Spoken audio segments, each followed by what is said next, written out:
A single father, two jobs, one impossible battle. David Chen made a choice that night. The wrong choice, or maybe the right one. He still doesn't know. 3 days. That's all the time he had left before a judge would decide if he deserved to keep his daughter. 3 days before the state could Are you rip sure Lily this is from the his right spot? arms It and looks hand different her from what over we to a expected. woman Yeah, the who'd map showed a already clearing abandoned nearby. her Should we once. check further down the road? 3 days to somehow prove that love mattered more than the zeros in a bank account. But right now, none of that mattered. Right now, he was just trying to get home.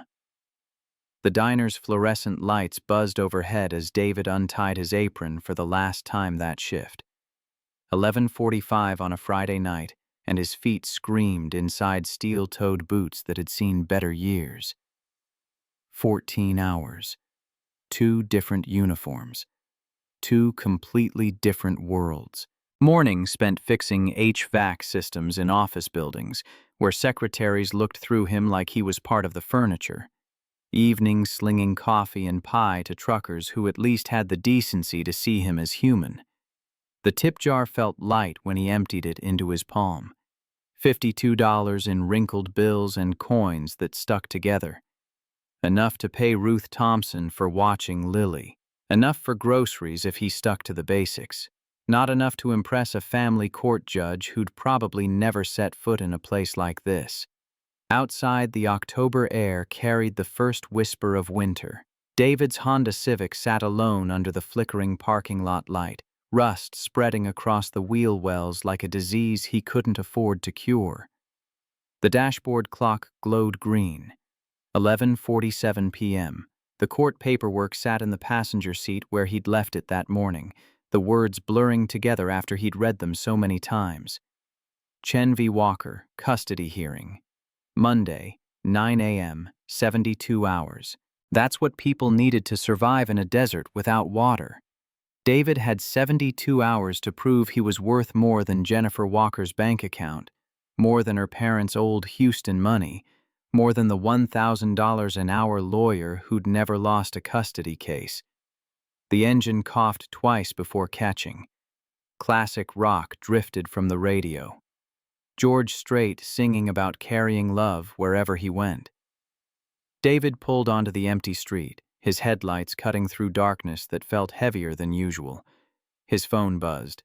A text from Daniel Rivera, the overworked legal aid attorney who'd drawn the short straw of David's case. David, prepare yourself. They have a new witness. Not good. David's hands tightened on the wheel. Not good. As if anything about this week had been good.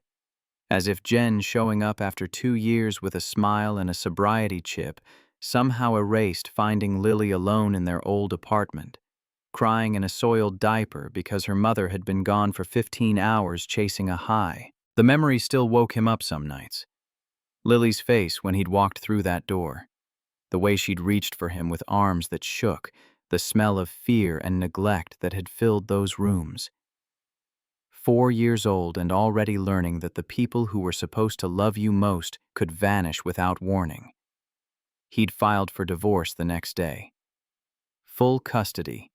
3 months after that. 2 years of relative peace, of building something that resembled normal. Bedtime stories and Saturday pancakes and parent-teacher conferences where Ms. Nguyen told him Lily was thriving, happy, loved. Then Jen's parents had hired Michael Foster, and suddenly 2 years of being present didn't matter as much as the square footage of his apartment or the fact that he worked 70 hours a week just to keep the lights on. The radio cut to a weather alert. David turned it up. Tropical storm Elena has strengthened to Category 1 hurricane status and is expected to make landfall along the Gulf Coast around midnight. Residents are advised to seek shelter immediately. Emergency services have suspended operations until the storm passes. This is not a drill. David glanced at the sky through his windshield. Black clouds rolled overhead, backlit by lightning that turned the world white for frozen seconds. The first raindrops hit like bullets. 72 hours to prove he was enough, and now a hurricane. Of course, by the time David merged onto Highway 59, the rain had transformed from bullets to a waterfall. His wipers struggled at their highest setting, creating brief windows of clarity before the deluge swallowed everything again. The road ahead disappeared into sheets of water that reflected his headlights back at him. 18 hours awake, his eyes burned. His shoulders ached from crawling through tight spaces all morning, replacing faulty ductwork in buildings he'd never be able to afford to work inside. His lower back throbbed from standing on concrete floors all evening, refilling coffee for people who never looked up from their phones long enough to say thank you. But Lily was waiting. That's what mattered. Always waiting. Always trusting that Daddy would come home even when Daddy was late. Even when Daddy was too tired to do anything but collapse beside her and read one story before his eyes refused to stay open. Ruth Thompson would have put her to bed by now, would have made sure she brushed her teeth and said her prayers, would have stayed until David walked through that door because Ruth understood what it meant to show up, to be there, even when being there was inconvenient. The highway stretched empty except for David's lonely headlights. Smart people had already found shelter. Smart people weren't driving through a Category 1 hurricane because they'd worked 2 jobs and couldn't afford to call in sick, couldn't afford to give Jen's lawyers one more piece of ammunition. The radio crackled with another warning, the announcer's voice tight with urgency. But David's mind had already drifted to Monday morning, to standing in front of Judge Thomas Bennett, a man whose name Daniel had spoken with something between respect and fear, and explaining why a father who worked 2 jobs was better than a mother with a trust fund and a 3-month sobriety chip. Lightning split the sky directly overhead. Thunder followed immediately, shaking the car. And then David saw them, hazard lights blinking weakly through the downpour. A dark shape on the shoulder, barely visible. 2 figures standing in the rain beside what looked like an expensive car, the kind David only saw when wealthy clients brought their vehicles into Frank Peterson's shop. He passed them, foot still on the gas, eyes forward. Not your problem. You've got enough problems. But something made him look in the rearview mirror. Through the rain and darkness, he could make out 2 people huddled together, shoulders hunched against the storm. Young. Scared. Lily's face flashed in his mind, not as she was now, but as she'd been that day 2 years ago. Alone. Abandoned. Waiting for someone to care enough to stop. David's foot hit the brake harder than he meant to. The car fishtailed slightly on the wet asphalt before he regained control. He checked his mirrors. No other traffic. Nobody else stupid enough to be out here, and executed a careful U-turn. The Mercedes came into focus as he approached. Silver E-Class, hood popped open, rain pouring into the engine compartment.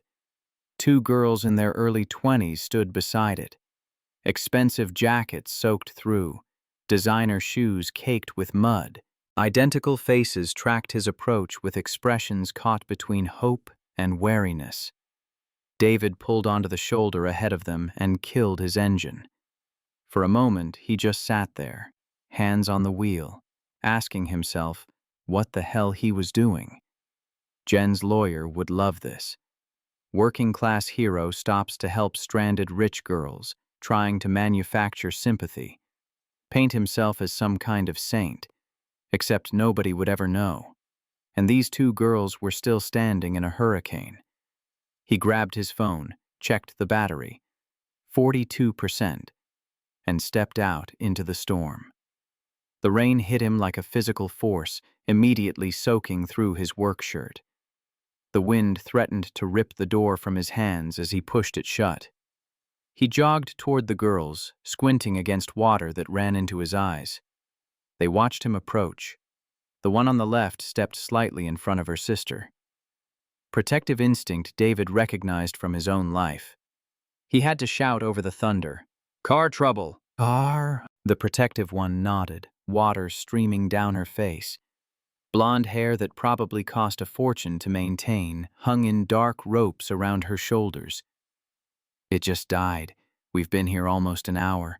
Our phones are dead and nobody stopped." her sister added, voice small but carrying gratitude. Until you. David moved to the Mercedes, its hood already open to the elements. He pulled out his phone, using its flashlight to examine the engine. Water had pooled everywhere, but that wasn't the main problem. The battery terminals were heavily corroded, the connections loose enough that he could see the gap. Simple fix under normal circumstances. Impossible fix in the middle of a hurricane. "Your battery's shot," he called back, closing the hood before more rain could flood the compartment. "You're not going anywhere tonight without a jump or a tow." The protective sister's shoulders slumped. "Can we call someone? Your phones are dead and so is your car battery. And in this storm," David gestured at the empty highway, "nobody's coming." They looked at each other. Silent communication passing between them. Fear. Exhaustion. The slowly dawning reality of being stranded. David should have gotten back in his car. Should have wished them luck and driven away. He had exactly zero obligation to these strangers and plenty of reasons to get home. But he thought of Lily again. Thought of her standing somewhere in the rain years from now, scared and alone, hoping someone would care enough to stop. The words came out before he could reconsider. "I can give you a ride. There's a hotel about 20 minutes from here. You can call a tow in the morning." Both girls stared at him like he'd just offered them a winning lottery ticket. "You'd do that?" the second sister asked, genuine shock in her voice. David shrugged against the rain hammering his shoulders. "Can't leave you out here, come on." They grabbed expensive bags from their disabled car, Coach, he noticed, and Tory Birch, and followed him to the Honda. The contrast was almost comical when they slid into his battered interior, surrounded by fast food wrappers he'd been meaning to clean, and the faint smell of motor oil that never quite left his work clothes. But neither of them complained. They just looked relieved to be out of the storm. David pulled back onto the highway, windshield wipers working overtime. The silence stretched for almost a minute before the girl in the passenger seat spoke. "I'm Sophie. This is my twin sister, Maya." David Chen. Sophie studied his profile in the dashboard lights. "You work on cars?" He glanced down at his uniform shirt, the embroidered patch that read Frank's HVAC and repair. "HVAC, mostly, air conditioning, heating systems, but I know my way around an engine." "You're soaked," Maya observed from the back seat. "Yeah, well," David turned the heater up, though it would take time to warm the car. "Occupational hazard of stopping in hurricanes." "Why did you stop?" Sophie's question carried genuine curiosity, not accusation. "We waved at probably 30 cars. Everyone just kept going." Can't blame them. People are scared these days. Nobody wants to take chances on strangers. "But you did." David was quiet for a moment, focusing on the road.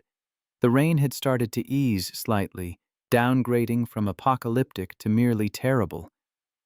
"I have a daughter," he finally said. "She's 6. If she was ever stranded somewhere, scared, in the rain." He didn't finish the sentence. Didn't need to. The words hung in the air between them, carrying weight David hadn't intended. He'd just admitted to having a child to 2 complete strangers, and now they'd naturally wonder what kind of father leaves his 6-year-old daughter to drive through a hurricane. Sophie's voice came softer this time. "What's her name?" "Lily." "That's beautiful." A pause. "Do you get to see her often?" The question landed like a punch to the solar plexus. David's hands tightened on the wheel, his jaw clenching before he could stop it.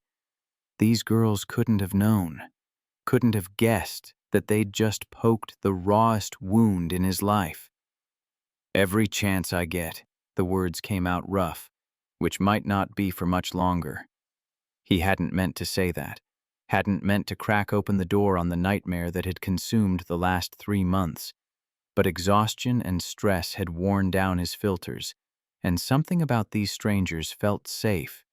They'd be gone in 20 minutes, never to see him again. No judgment that would follow him home. "What do you mean?" Maya leaned forward between the seats.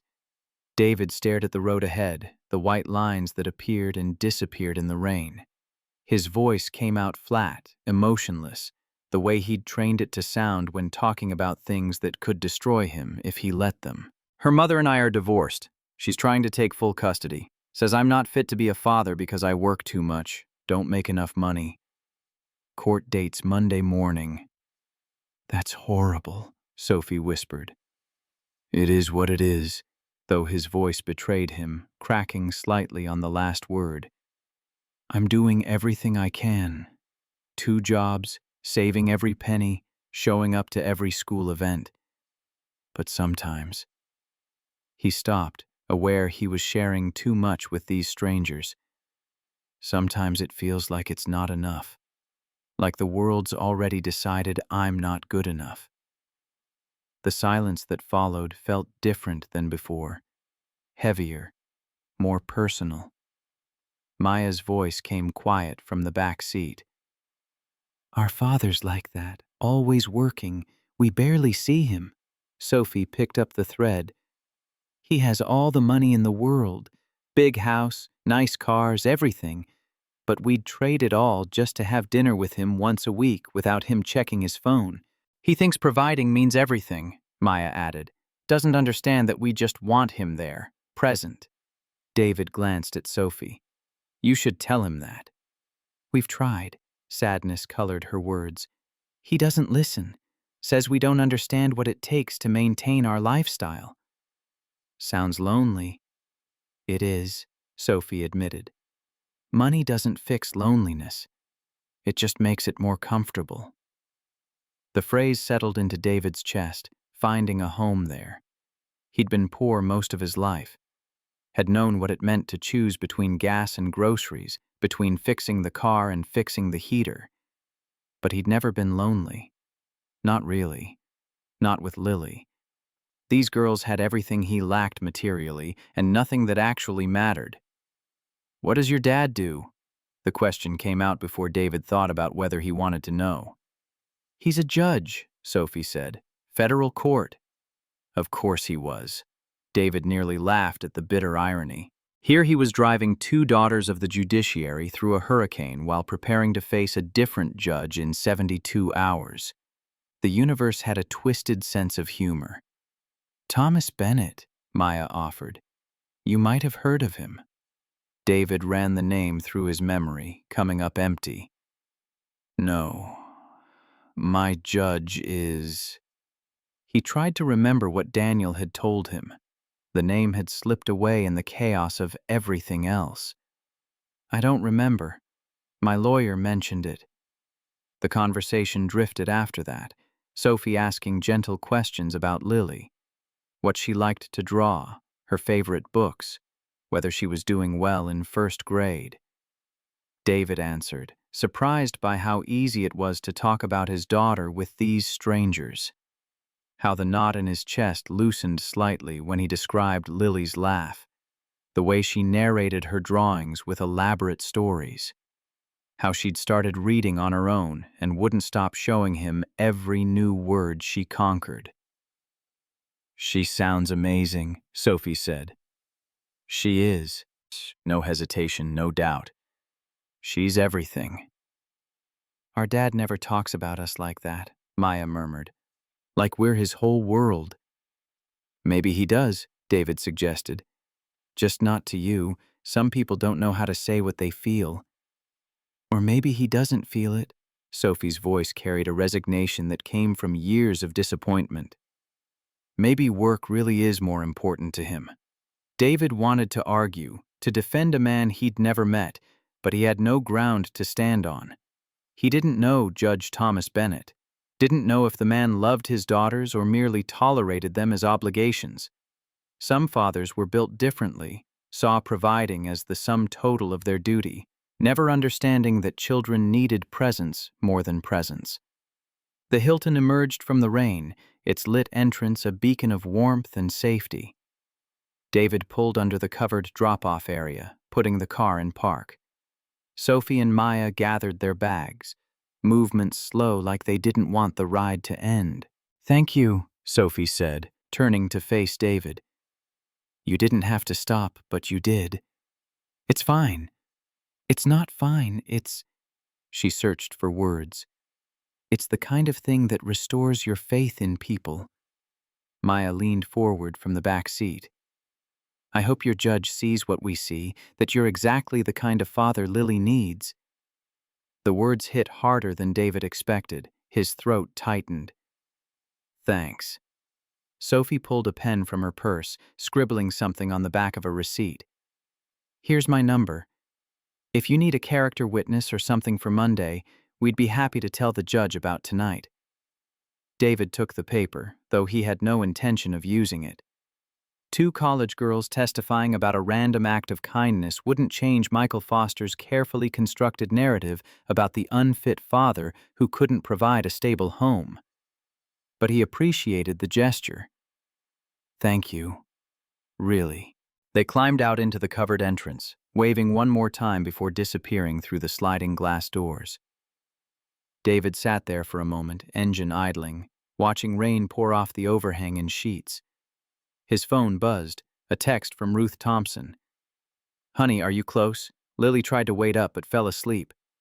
David typed back, 20 minutes. Sorry it's so late. Don't apologize. Drive safe in this weather." He pulled away from the hotel, pointing the Honda toward home. The radio had switched to local news, reports of flooding on the east side, downed power lines, emergency shelters opening for those who needed them. The storm was supposed to blow through by morning, leaving behind the usual debris and damage.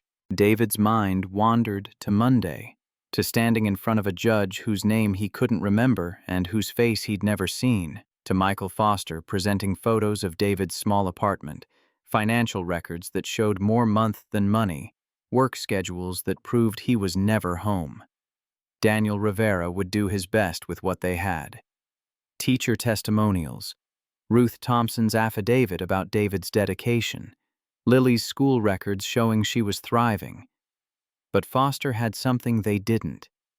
Jennifer Walker's sobriety documentation, her new job offer, her parents' financial backing that could give Lily private schools and dance lessons and every material advantage. And maybe that's what judges looked for. Maybe stability meant money instead of love. Maybe the zeros in a bank account carried more weight than the 0 times David had ever let Lily down. The apartment complex came into view. 3 stories of faded brick and rusted railings, windows glowing yellow in the darkness. Home. Not much to look at, but it was theirs. David parked in his assigned spot, grabbed his work bag, and jogged through the rain to the covered stairwell. His boots left wet prints on the concrete steps leading to the second floor. The door to 2B opened before he could get his key out. Ruth Thompson stood there in her floral housecoat, silver hair pulled back, face lined with 70 years of life that had taught her when to speak and when to listen. "Honey, you're soaked through." "It's biblical out there." David stepped inside, immediately lowering his voice. The apartment was quiet except for the soft hum of the window unit struggling to keep up with October's last gasp of heat. "She asleep?" On the couch. Tried to wait up, but her eyes wouldn't stay open past 10. Ruth gathered her knitting bag, movements slow and deliberate. "She drew you something. It's on the table." David pulled out his wallet, extracting a $20 bill that represented tomorrow's lunch. He held it out to Ruth. She waved it away. "Honey, keep it. You need it more than I do." "Mrs. Thompson, I mean it." Her voice carried that Southern Baptist steel that allowed no argument. "You've got that court date Monday. You save every penny." David's throat tightened. He tucked the bill into her hand anyway, closing her fingers around it. "You've helped me more than you know. Please." Ruth studied him for a long moment, then nodded. Her free hand came up to pat his cheek, the gesture so maternal it made David's eyes burn. "The Lord doesn't bring us this far to abandon us now, sweetheart. You remember that?" She left, pulling the door shut with a quiet click. David stood in the entryway, water dripping from his clothes onto the cheap linoleum, listening to the sound of his daughter's breathing from the living room. He set his work bag down carefully, moved through the small kitchen, dishes clean in the drainer, Lily's plastic cup on the counter, ready for morning, and found his daughter exactly where Ruth had said. Lily lay on the threadbare couch covered by the quilt Ruth had made for her 3rd birthday. One arm hung off the edge, fingers curled loosely. Her dark hair spread across the pillow, face peaceful in sleep. Years old, and already the most beautiful thing David had ever created. On the coffee table sat her latest drawing, held down by a crayon box. David picked it up carefully. 2 stick figures, one tall and one small, standing beside something that might have been an air conditioning unit. "Daddy and me fixing things," written across the top in Lily's careful 1st-grade letters, hearts floating around their heads. Something in David's chest cracked. He sank onto the edge of the couch, drawing still in his hands, and just looked at his daughter. She stirred, eyelids fluttering. "Daddy?" "Hey, baby girl." He brushed hair away from her face. "Sorry I'm late." Lily's eyes opened fully, immediately tracking to his wet clothes. "You're all wet." "Big storm out there." She sat up, rubbing her eyes. The quilt fell away, and David could see she was wearing her favorite pajamas, the ones with the stars that were starting to fade from too many washes. "Did you see my picture?" "Just now. It's perfect. That's us from when you fixed Mrs. Thompson's air conditioning and I helped. You were a very good helper." David set the drawing down, pulling Lily into his lap. Even though she was getting too big for this, even though she'd probably squirm away in a minute, for now, she settled against his chest, small and warm and real. "Daddy?" "Yeah, baby?" "Mrs. Thompson said Monday is an important day." David's heart stuttered. "She did?" "She said you have to go somewhere important, but she didn't say where." Lily tilted her head back to look at him, brown eyes serious in a way 6-year-olds shouldn't have to be. "Where are you going?" He should have prepared for this, should have come up with something to say that was honest without being terrifying. But exhaustion and emotion had burned through his defenses. "Daddy has to go to court. It's a place where judges make decisions." "What kind of decisions?" David's arms tightened around her. "Decisions about families, about where kids should live." Lily went very still. When she spoke again, her voice came out small and scared. "Mommy said I might have to live with her, that you can't take care of me." The words landed like physical blows. David closed his eyes, fighting back the rage that wanted to explode at Jen for putting this fear into their daughter, for making Lily worry about things that should never touch a child's world. "Lily, look at Daddy." She turned in his lap, studying his face with an intensity that reminded David of how perceptive she'd always been, how she could read emotions he tried to hide. "Mommy is wrong." He kept his voice steady, certain, even though nothing felt certain anymore. "Daddy can take care of you. Daddy will take care of you. No matter what happens Monday, I'm your dad, and I love you more than anything in this world." "I don't want to leave you." Tears gathered in her eyes. "You won't have to, baby. I promise." It was a promise he had no idea if he could keep.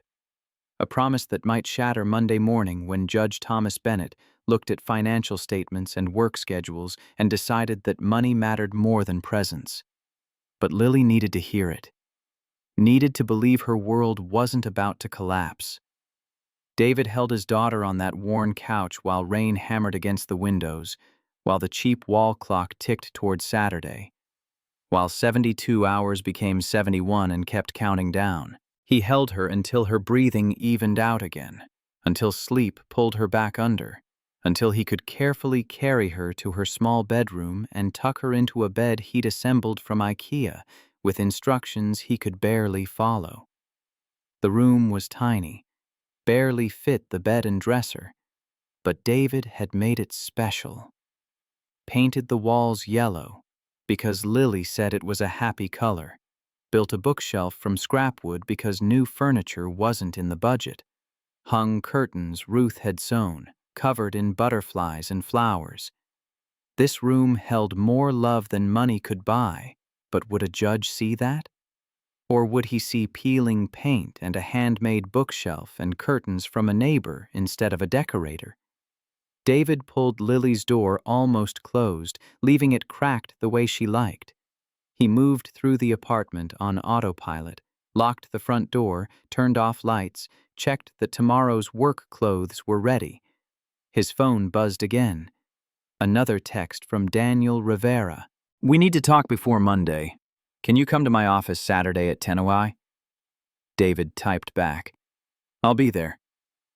He should sleep. Should try to get a few hours before morning came and responsibilities piled back on. But his mind wouldn't settle.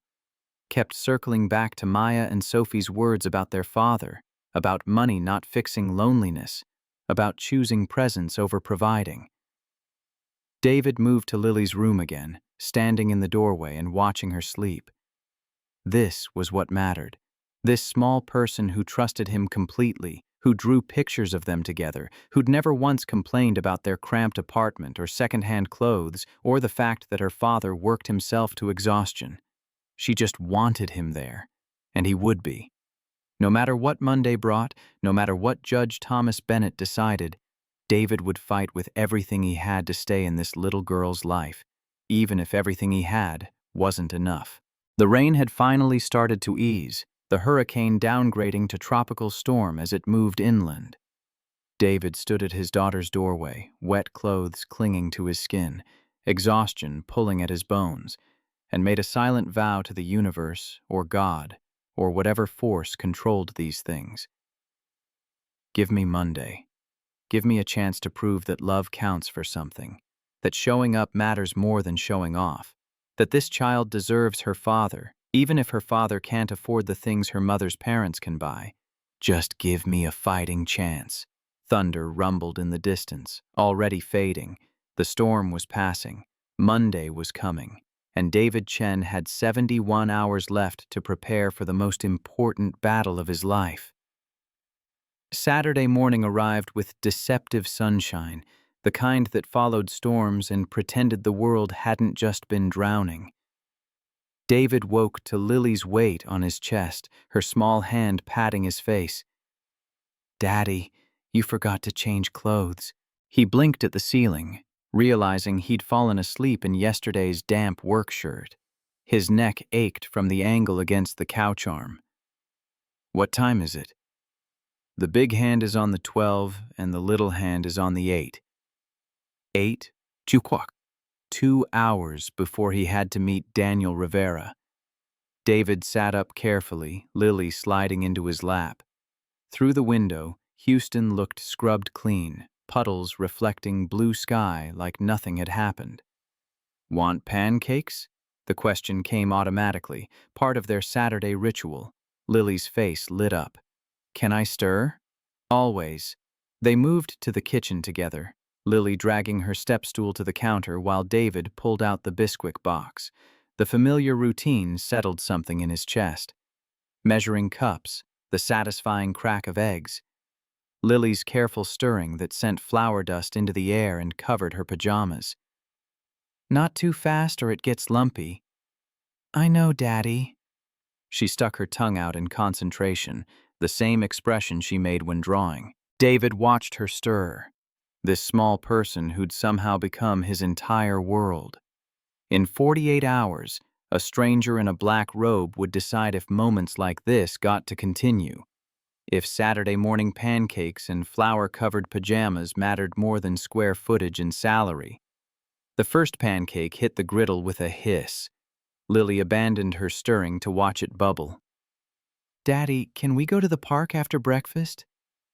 I have to meet with Mr. Rivera this morning. Remember my lawyer?" Her face fell. "About Monday." "Yeah, baby. About Monday." David flipped the pancake, golden brown and perfect. "But after that, we'll go. Just you and me. Promise." "Promise." They ate at the small table, Lily drowning her pancakes in syrup while David picked at his own. His stomach had been unreliable for weeks, anxiety killing appetite until food tasted like cardboard. But he forced himself to eat because Lily was watching, because she needed to see Daddy was okay, even when nothing felt okay. "Lily, listen. When I go see Mr. Rivera, you'll stay with Mrs. Thompson." "I know. And Monday, you won't come to court with me. You'll stay home." Lily set down her fork. "Why can't I come?" "It's not a place for kids." "But it's about me."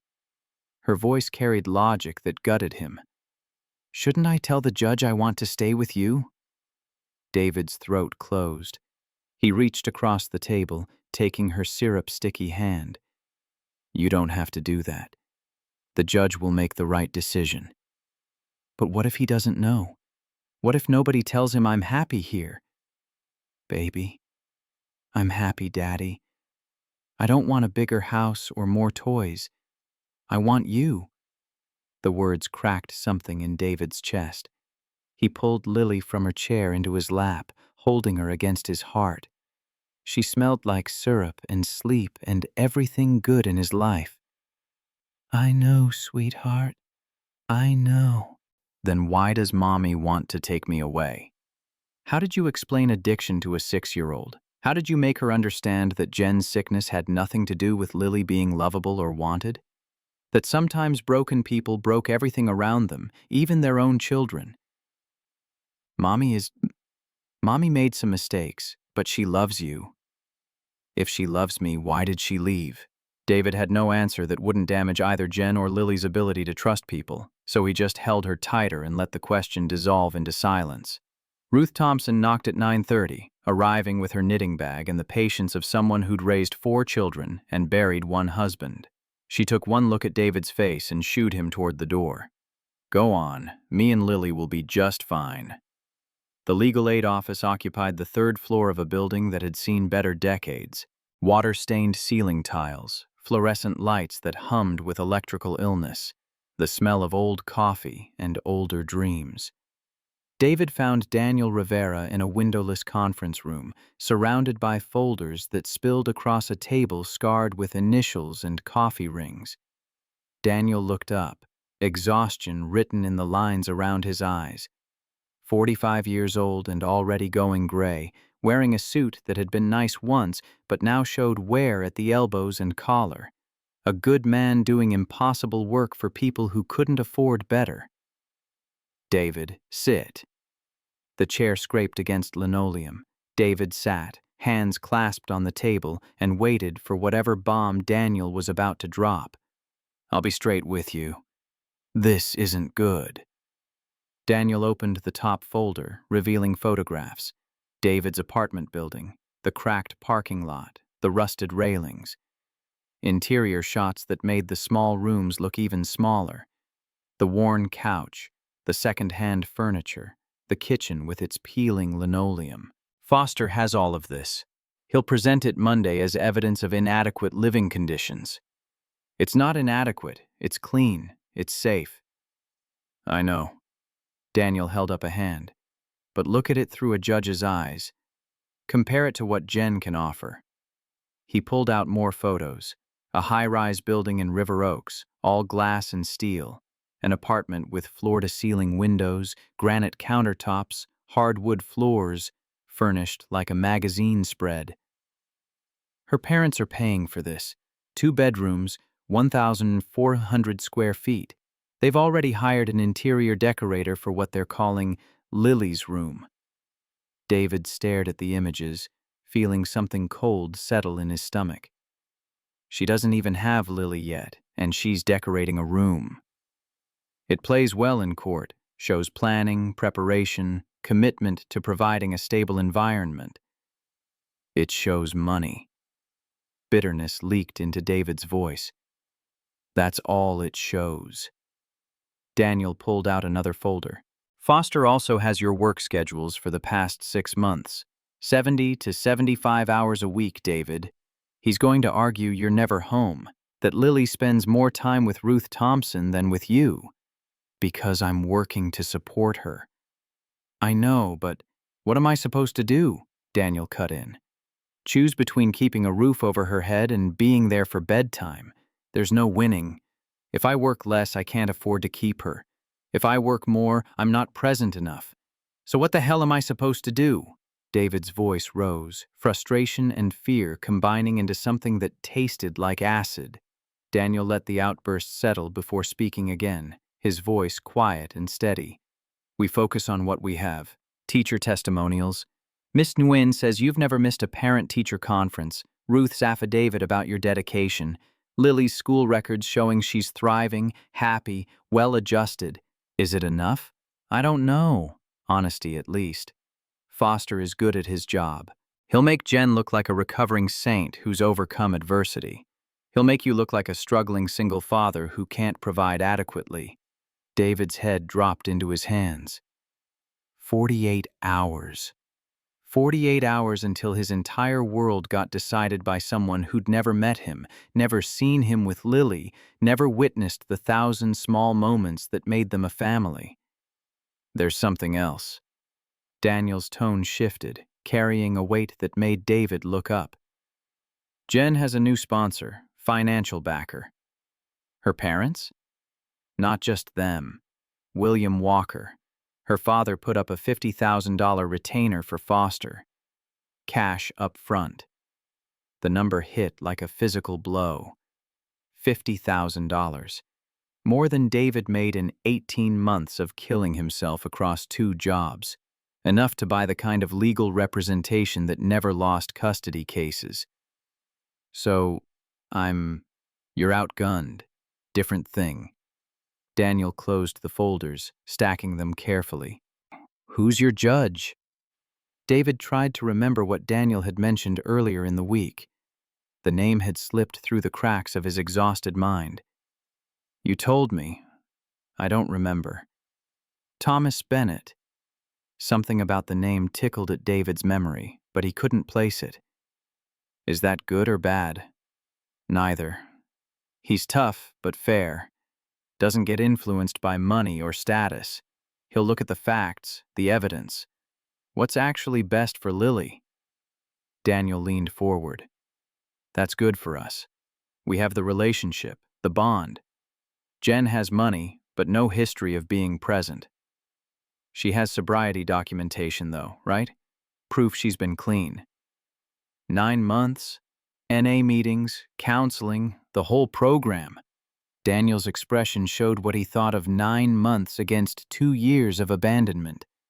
It's something, but it's not enough to erase what happened. David wanted to believe that, wanted to trust that a judge would see through Jen's manufactured redemption to the truth underneath, that she was fighting for Lily because her parents demanded it, not because she'd suddenly discovered maternal instinct. But wanting and getting were different things. What do I need to do? Monday morning, 9 sharp. Wear that suit. Answer questions directly. Don't volunteer extra information. Let me handle Foster. And David. Daniel's eyes held his. No matter what he says about you, stay calm.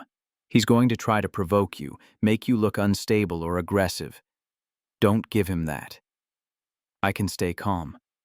I know you can, but it's going to be hard hearing someone attack your character, question your ability to parent.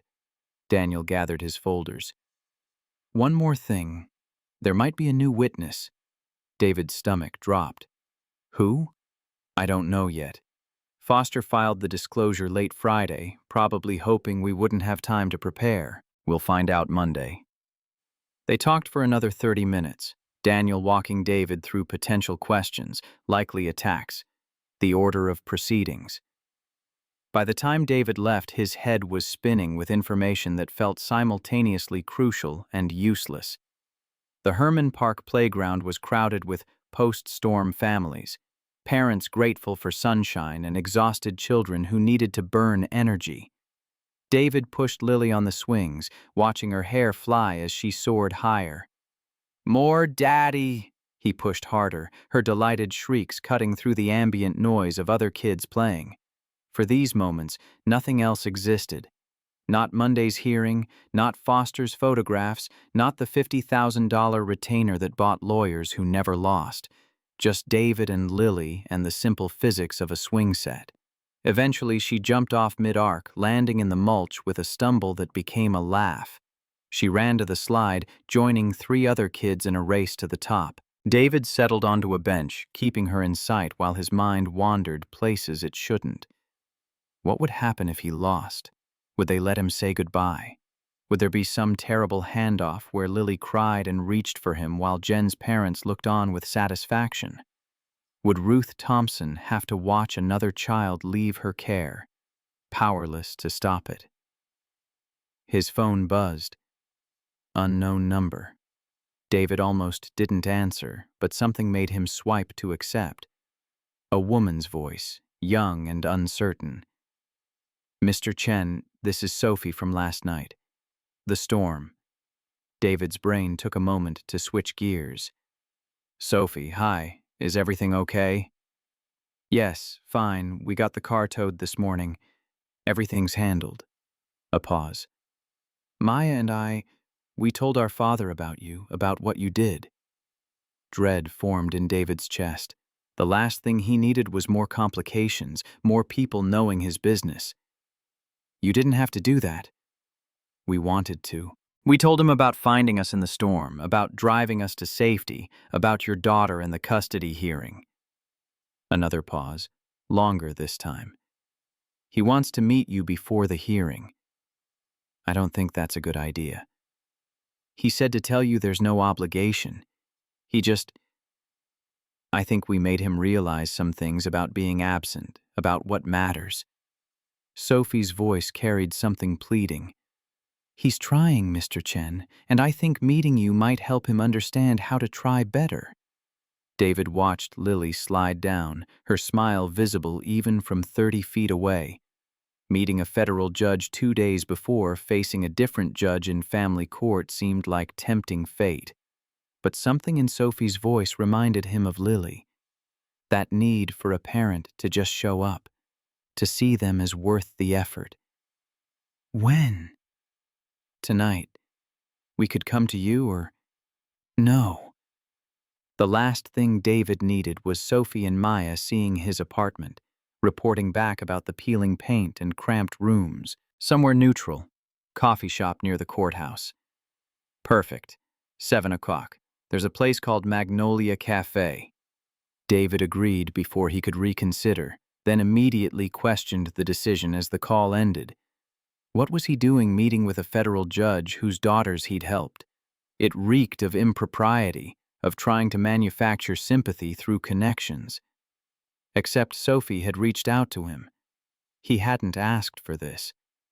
Lily ran over, breathing hard from playing. "Daddy, I'm thirsty."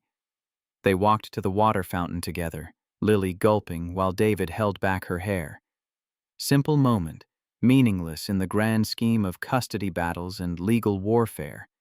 But these were the moments that defined his relationship with his daughter. Being there for the small needs, the everyday requests, the mundane necessities that added up to love. Would a judge understand that? Or would he see work schedules and financial statements and miss everything that mattered? Sunday morning brought the kind of Texas heat that October sometimes forgot to pack away. David laid his only suit across the bed, the one he'd bought for his wedding 8 years ago, before Lily, before Jen's addiction had carved their lives into before and after. The jacket was snug across his shoulders now. 2 years of manual labor had built muscle that dress clothes weren't designed for. He tried it on, checking the mirror that hung on the back of his bedroom door. The man looking back seemed like a stranger playing dress-up. David Chen didn't belong in suits. He belonged in work clothes with company logos, steel-toed boots, and calloused hands that fixed things for a living. But Monday required costumes. Ruth arrived with an iron she'd brought from her own apartment, insisting on pressing the shirt and pants until they looked almost new. She worked in David's living room while Lily colored at the table, humming something off-key and beautiful. "Honey, you're going to be fine." David wanted to believe her, wanted to have the faith that seemed to come so easily to Ruth, that certainty that God or the universe or simple justice would prevail. But he'd seen too much of the world to trust in fairness. What if I'm not? What if the judge looks at my bank account and Jen's trust fund and decides money wins? Ruth set the iron down, fixing him with eyes that had witnessed enough of life to know there were no guarantees. "Then you appeal. You fight. You don't give up on that little girl." She nodded toward Lily. "But I don't think it's going to come to that." "Why not?" "Because that child is happy. Any fool can see it. And judges aren't fools." David hoped she was right. Hoped that happiness counted for more than hardwood floors and granite countertops. That love could outweigh financial statements. But hope felt dangerous when you had everything to lose. The afternoon stretched long and anxious. David tried to eat but couldn't. Tried to focus on anything other than tomorrow, but failed. His mind kept circling back to the courtroom he'd never seen, the judge he'd never met, the moment when someone else would decide his daughter's fate. At 6:30, he kissed Lily goodbye and headed to Magnolia Cafe. The place was small and crowded, filled with the Sunday dinner rush. David found a corner booth and ordered coffee he didn't want, nursing it while watching the door. Sophie and Maya arrived at 7 sharp, followed by a man who could only be their father. Tall, silver-haired, late 50s with the kind of bearing that came from years of having people stand when you entered a room. He wore casual clothes, jeans and a button-down, but carried himself like the suit was implied. Sophie spotted David and waved, leading her father over. Up close, Thomas Bennett had eyes that assessed without judging, the kind of gaze that came from decades of weighing evidence and testimony. "Mr. Chen, thank you for meeting us." They shook hands, Thomas's grip firm but not aggressive. The twins slid into the booth across from David, their father following. "My daughters tell me you helped them Friday night, that you stopped in a hurricane when no one else would." David shifted uncomfortably. It wasn't anything special. They needed help. It was special to them. Thomas's eyes moved to his daughters, something complicated passing across his features. "They said you have a daughter, Lily?" "Yes. They also said you're facing a custody hearing tomorrow." Heat crept up David's neck. This was a mistake.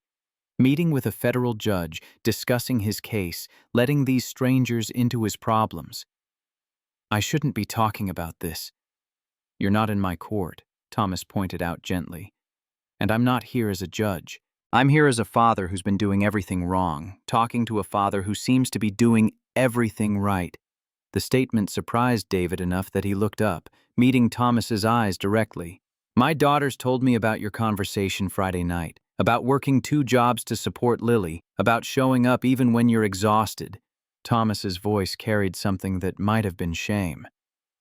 "They compared you to me. Found me wanting." Maya reached for her father's hand. "Dad, it's true." Thomas didn't pull away from his daughter's touch, but he kept his attention on David. "I've spent 20 years building a career, telling myself that providing for them was enough, that they understood why I missed recitals and graduations and regular Tuesday dinners." "We didn't understand," Sophie said softly. "We just learned to expect it." The pain in Thomas's expression felt familiar. David recognized it from every time he'd had to leave Lily with Ruth to work a double shift. Every parent-teacher conference he'd arrived late to. Every bedtime story he'd missed because exhaustion had dragged him under.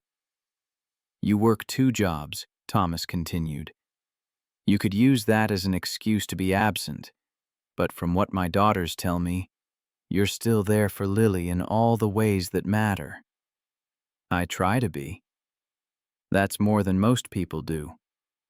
Thomas leaned back, something contemplative in his posture. What does your lawyer say about tomorrow? That I'm outgunned, but not out of the fight. David heard himself talking, sharing details he probably shouldn't with a stranger. But there was something about Thomas that invited honesty. Maybe the judicial training that made confession feel natural. My ex-wife's parents hired Michael Foster, $50,000 retainer. Thomas's eyebrows rose slightly. Foster doesn't lose custody cases. I know. But he's also a bully who relies on intimidation over substance. If you have the relationship with your daughter, the documented presence, Foster's money won't matter. A pause. Who's your judge? Thomas Bennett. The name hung in the air for 3 beats before David's brain made the connection. His eyes widened. Wait. You're federal court, not family court. Different jurisdiction. Thomas held his gaze. But yes, I'm Thomas Bennett. Ice water dumped through David's veins. He'd just spent 15 minutes discussing his custody case with a judge named Bennett, never making the connection, never realizing that the absent father these girls had described was the same name Daniel Rivera had mentioned. I should go. David started to slide out of the booth. Mr. Chen, wait. Thomas's voice carried authority that stopped David mid-movement. I'm not your judge tomorrow. I have no connection to your case. This conversation is completely separate from your hearing. It doesn't look separate. It looks like I'm trying to... David couldn't even finish the sentence. The implications too ugly. You're trying to have coffee with 2 girls you helped and their father who asked to meet you. Thomas's tone gentled. There's no impropriety here. You didn't seek this meeting. You didn't know who I was. And tomorrow you'll face a completely different judge who knows nothing about this conversation. David's heart hammered against his ribs. Every instinct screamed that this was wrong, that he needed to leave before it became something that could hurt him in court. But Sophie's eyes were pleading, and Maya looked like she might cry, and Thomas Bennett seemed like a man genuinely trying to learn something from someone who had no business teaching a federal judge anything. Slowly, David settled back into the booth. They talked for another hour. Thomas asked questions about Lily, what she liked to do, how David balanced work and parenting, what a typical day looked like. David answered, finding himself relaxing despite the surreal situation. Thomas listened without interrupting. Something David suspected wasn't natural for someone used to running courtrooms. The twins added commentary, telling their father about David's obvious love for Lily, the way his whole face changed when he talked about her. That's how you should look when you talk about us, Sophie said to her father. Thomas absorbed the criticism without defensiveness. You're right. I should. As they prepared to leave, Thomas pulled out his phone. I have a friend who runs a commercial HVAC company, Robert Hayes. They're looking for a supervisor, someone with experience and technical knowledge. David stiffened. I don't need charity. It's not charity, it's a job opening. But I understand if you'd rather not. I appreciate it, but no. David stood, signaling the end of the conversation. I need to get home to Lily. He left money for his untouched coffee and walked out into the warm Sunday evening, his mind spinning.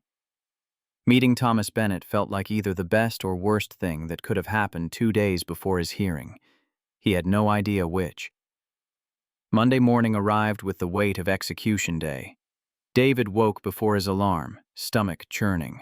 He showered, shaved carefully, put on the freshly pressed suit that Ruth had made respectable.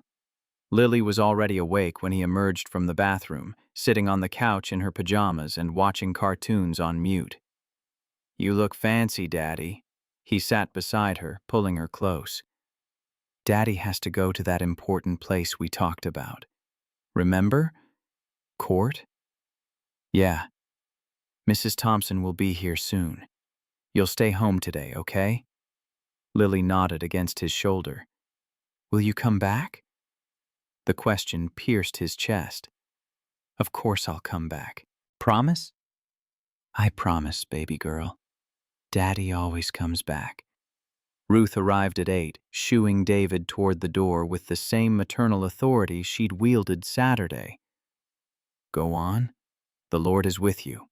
The drive downtown happened in a blur. David found parking 3 blocks from the courthouse, fed the meter with quarters he'd been saving, and walked toward the building that held his future. Harris County Family Court occupied floors 3 through 7 of a building that had been modern in the 70s. David rode the elevator to the 4th floor, following signs to courtroom 4B. Daniel Rivera waited outside, suit slightly rumpled, briefcase clutched like a shield. You ready? No. Good. That means you understand what's at stake. Daniel guided him to a bench.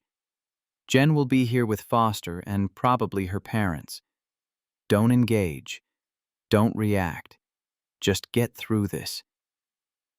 10 minutes later, the elevator doors opened and Jennifer Walker stepped out.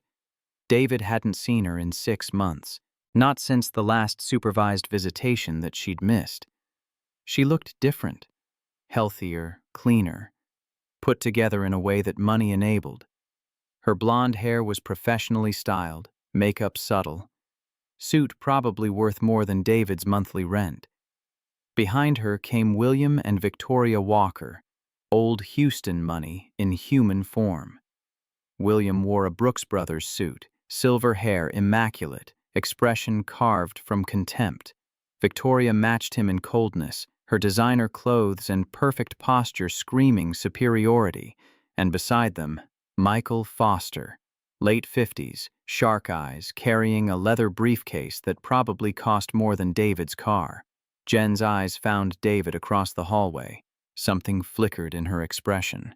Regret, maybe, or residual affection for the man she'd married before drugs had destroyed their lives. But then William said something low and sharp, and Jen's face smoothed into neutrality. Foster approached Daniel, offering a handshake that was all professional courtesy with an undercurrent of predatory confidence. Rivera, shall we get started? A bailiff emerged from the courtroom, calling them inside.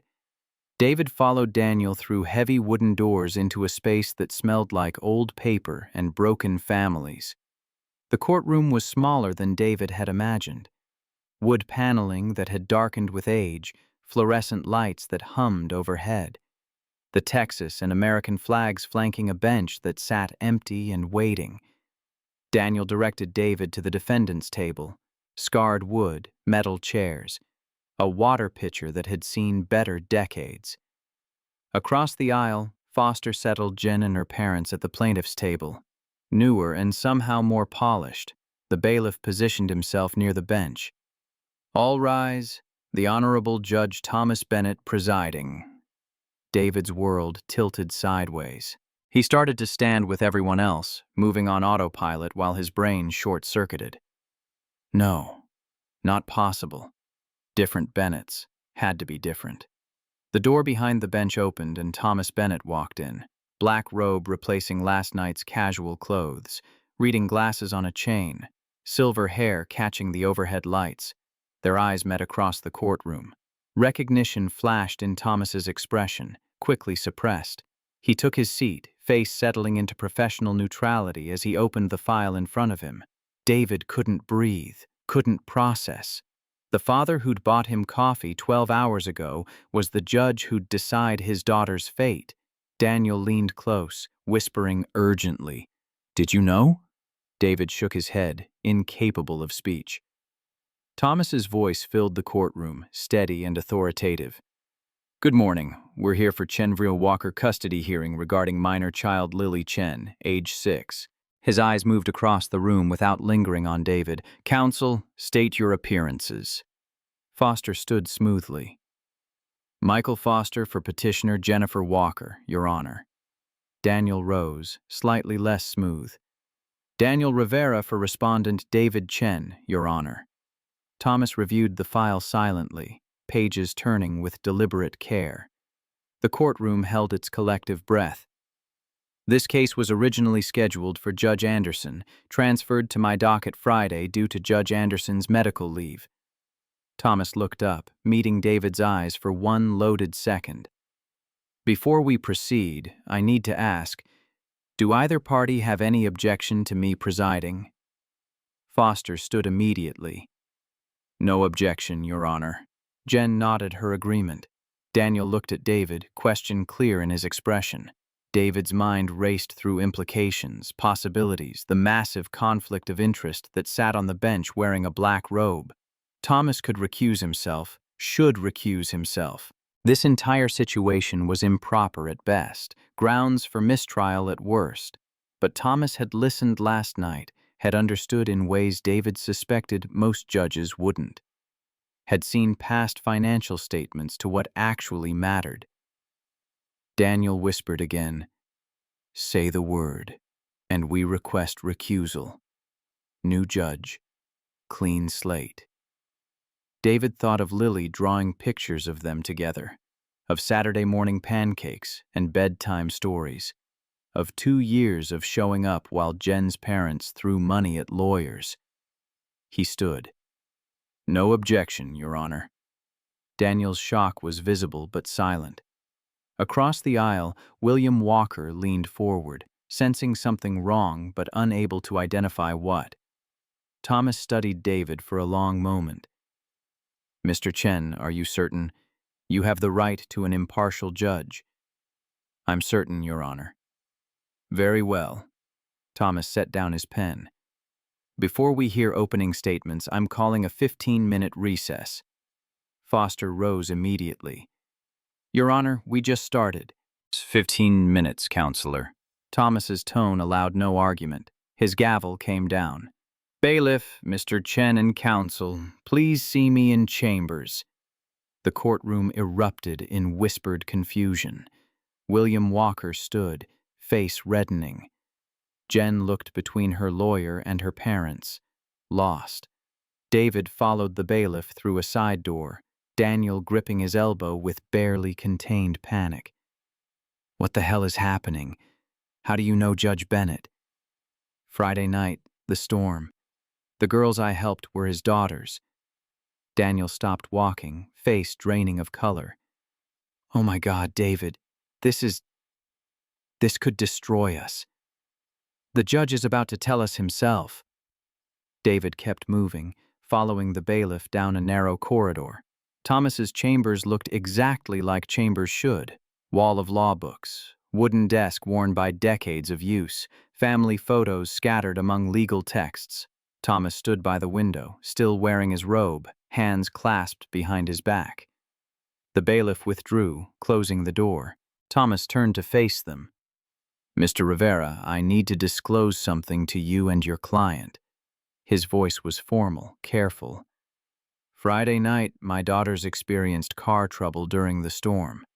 They were stranded on Highway 59 for over an hour. Mr. Chen stopped and helped them when no one else would. Daniel sank into a chair without being invited. This is a disaster. It's a complication, Thomas corrected. One I'm disclosing fully and publicly. You have to recuse. Daniel looked at David, then Thomas. There's no way around this. The conflict is too clear. I can recuse, or both parties can waive the conflict and we proceed. Thomas moved to his desk, sitting on the edge. Mr. Chen, I'm telling you this privately first because I want you to understand what you're agreeing to if you waive. I already said I have no objection. You said that without knowing the full situation. Now you do. Thomas's eyes were steady. My daughters told me about your conversation Friday night, about Lily, about this custody battle. They told me you're the kind of father they wish they'd had. The words hung heavy. Daniel looked between them, understanding dawning. That creates bias, Thomas continued. Not because I owe you, I don't, but because I respect you, and respect can influence judgment as much as debt. He paused. So I'm giving you a choice. I can recuse myself and a new judge will be assigned, or you can waive the conflict, understanding that I will scrutinize this case with absolute rigor to avoid any appearance of favoritism. Daniel found his voice. Your Honor, I have to advise my client that recusal might be safer. I waive the conflict. David's voice came firm, certain. David? I trust Judge Bennett to be fair more than I'd trust someone who doesn't understand what it means to be a present father. Thomas's expression softened fractionally. Mr. Chen, I appreciate that trust, but you need to understand that if we proceed, I will hold both sides to the highest standard. I will not give you preferential treatment. If the evidence supports Miss Walker's petition, I will rule accordingly. I know. Then we'll return to the courtroom and I'll disclose this conflict publicly. Mr. Foster will likely object, demand recusal. The decision to proceed or not will ultimately rest with both parties. Thomas stood. And if we proceed, expect this case to be scrutinized more carefully than any custody hearing you've witnessed, Mr. Rivera. They filed back into the courtroom, David's heart hammering against his ribs. This was either the best decision he'd ever made or the catastrophic error that would cost him everything. Thomas took his seat, waiting for silence before speaking. Before we proceed, I need to disclose a conflict of interest that has arisen. The courtroom went still. Foster straightened, scenting blood. Friday night during Tropical Storm Elena, my daughters experienced car trouble on Highway 59. Mr. Chen stopped and assisted them when no one else would. I wasn't aware of this until Sunday evening. Foster shot to his feet. Your Honor, this is highly irregular. I'm aware, Counselor, which is why I'm disclosing it publicly and offering both parties the opportunity to object to my presiding. William Walker leaned forward, whispering urgently to Foster. Jen's face had gone pale. Foster's voice carried outrage. Your Honor, this is a clear conflict of interest. You have a personal relationship with the respondent. I have gratitude toward the respondent for helping my daughters. That's different than a relationship. Thomas's tone stayed level. And I'm prepared to recuse if either party requests, but I'm also prepared to proceed if both parties waive the conflict. We don't waive, Foster stated flatly. We request immediate recusal. All eyes turned to Daniel, who looked at David with an expression that begged him to reconsider. David stood anyway. Your Honor, I waive the conflict of interest. Foster spun toward him. Your Honor, the respondent doesn't understand. Mr. Foster, Thomas's voice cut through. Mr. Chen has competent counsel. I'm confident he understands perfectly. Thomas looked at David. Mr. Chen, are you absolutely certain? You have the right to a judge with no connection to you whatsoever. I'm certain, Your Honor. Thomas nodded slowly, then turned his attention to the other table. Miss Walker, this is your decision, not your parents', not your attorney's. Do you waive the conflict or request recusal? Foster bent down, whispering fiercely. William Walker's face had gone red, his mouth moving in what was clearly urgent instruction. Jen listened to both men, then stood. I waive the conflict, Your Honor. Ms. Walker. Foster's professional composure cracked slightly. I said I waive it. Jen's voice carried more strength than David had heard from her in years. William Walker stood abruptly. Your Honor, my daughter doesn't understand the implications. Thomas's expression went cold. Mr. Walker, you are not a party to this case. If you interrupt these proceedings again, I will hold you in contempt and have you removed from my courtroom. Am I clear? William sat, fury radiating from every line of his body. Both parties have waived the conflict. Thomas's gavel came down. This case will proceed. However, given the unusual circumstances, I'm ordering an additional home study. Dr. Sarah Martinez will conduct independent evaluations of both residences. Reports due Thursday morning. Will reconvene at 9 a.m. Thursday to hear findings and proceed with testimony. David's stomach dropped. Home study. They'd see his cramped apartment, compare it to Jen's River Oaks high-rise, document every way his poverty looked inadequate next to her parents' money. Thomas continued, Dr. Martinez will contact both parties to schedule visits. This hearing is recessed until Thursday. The gavel fell again. The courtroom emptied slowly, people processing what had just happened. David stood on shaking legs, Daniel gathering papers with mechanical efficiency. Jen approached, her parents and Foster trailing like angry shadows. David, can we talk? I don't think that's a good idea. Please, just 1 minute. Daniel stepped between them. Ms. Walker, anything you need to say can go through your attorney. But Jen looked past Daniel to David, her eyes carrying something that might have been genuine remorse. Thank you for waiving the conflict. I didn't do it for you. I know, but still. Thank you. William Walker grabbed Jen's arm, pulling her away before David could respond.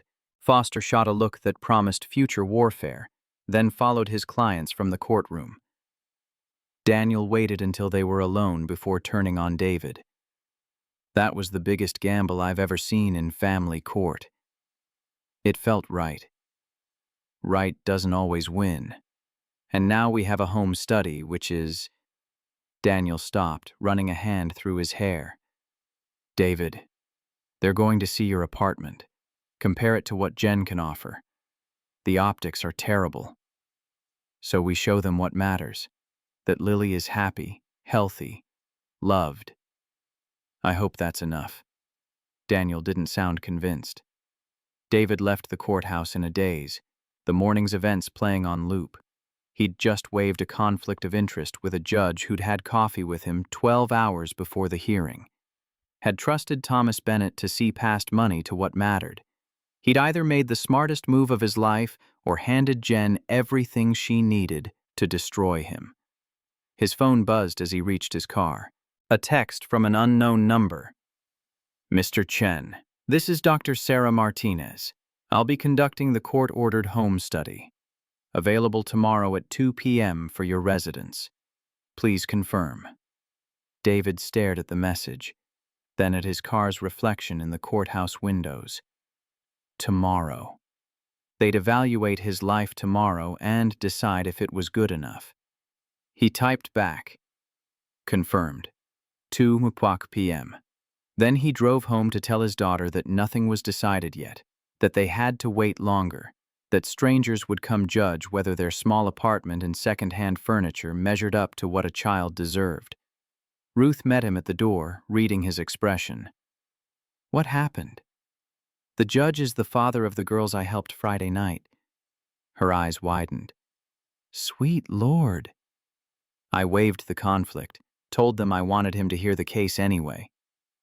Honey, they're doing a home study, tomorrow at 2. Someone's coming to inspect whether I'm fit to keep my own daughter. Lily appeared in the doorway, still in her pajamas. Daddy, you came back. David swept her into his arms, holding her like she might evaporate. Always, baby girl. Daddy always comes back. But for how much longer remained an open question. Dr. Sarah Martinez arrived at David's apartment at precisely 2 p.m. Tuesday afternoon, clipboard in hand and camera bag slung over her shoulder. Professional suit, kind eyes, the expression of someone who'd seen enough broken families to know judgment helped nobody. David had spent the morning cleaning obsessively, scrubbing baseboards that hadn't been touched in months, organizing Lily's toys into neat arrangements that lasted approximately 5 minutes after she woke up. The apartment still looked like what it was. Small, worn, home to people who counted pennies, but at least it was clean. Lily hid behind David's leg when he opened the door, her usual confidence evaporating in the presence of this stranger who'd come to measure their worthiness. Mr. Chen, and you must be Lily. Dr. Martinez knelt to the girl's eye level, movements slow and non-threatening. I'm Dr. Martinez. I just want to talk with you for a little while. Is that okay? Lily looked up at David for permission. He nodded, trying to keep his expression calm, even though panic clawed at his throat. Dr. Martinez rose, taking in the apartment with a sweep that seemed casual but missed nothing. The worn couch that sagged in the middle, the television that predated flat screens, the kitchen visible from the living room, linoleum peeling at the edges where moisture had gotten underneath. May I look around? Of course. David stepped back, letting her move through his life. She paused at the coffee table where Lily's latest drawing sat. Two stick figures holding hands under a yellow sun. Daddy and Me Forever, scrolled across the top in careful letters. Dr. Martinez made a note without comment. The kitchen inspection was thorough. She opened the refrigerator, noting the groceries from yesterday, still fresh. Milk and eggs and vegetables that David couldn't normally afford all at once. Checked the pantry where cereal boxes and pasta and canned goods lined up in rows. Made notes on her clipboard. Do you cook for Lily every day? Yes, ma'am. Breakfast before school, dinner every night. David's voice came steadier than he felt. Weekends, we make pancakes together. It's our tradition. Does Lily help cook? She stirs the batter.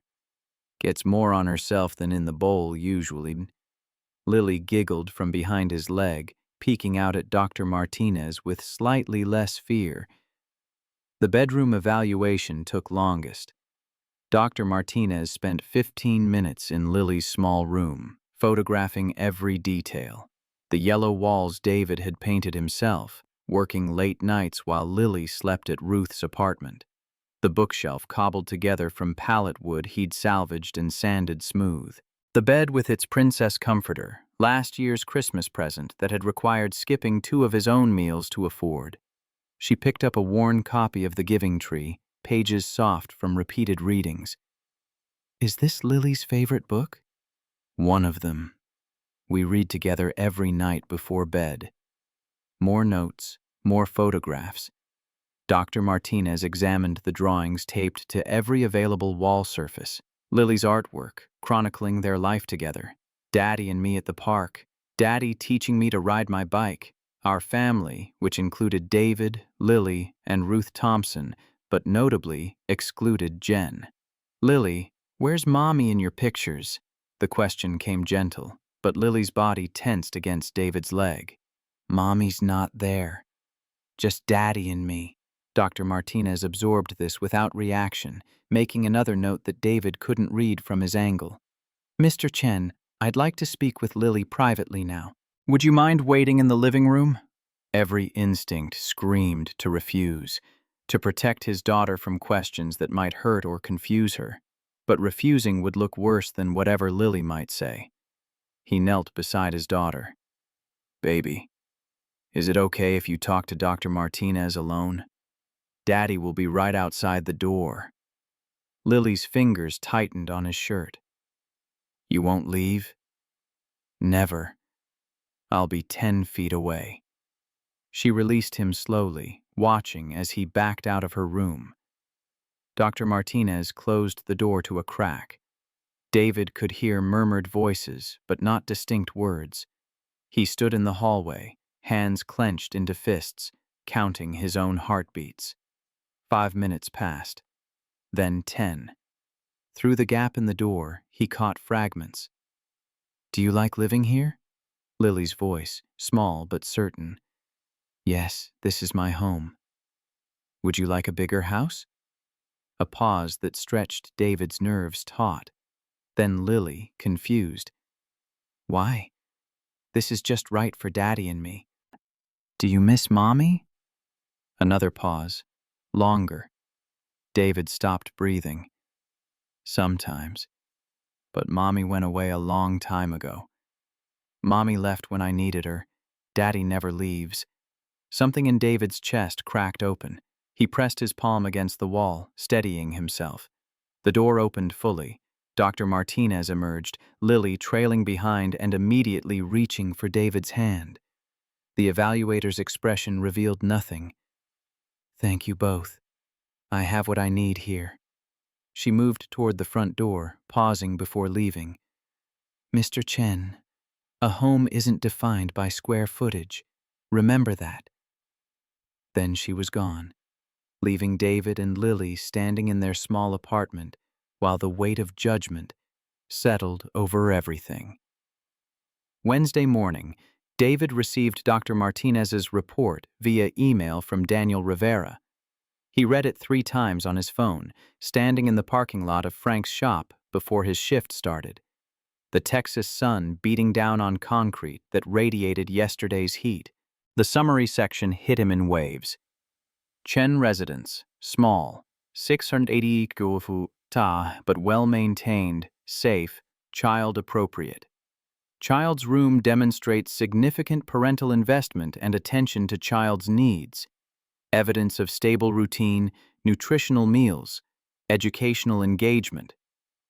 Walker residence, spacious, 1,400 square feet, well-appointed but lacks personalization for child. No evidence of preparation for child's daily needs.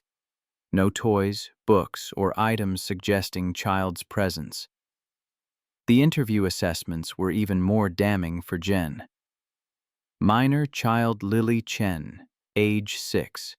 Articulate, well-adjusted. Demonstrates strong attachment to father. Expresses clear preference to remain with father.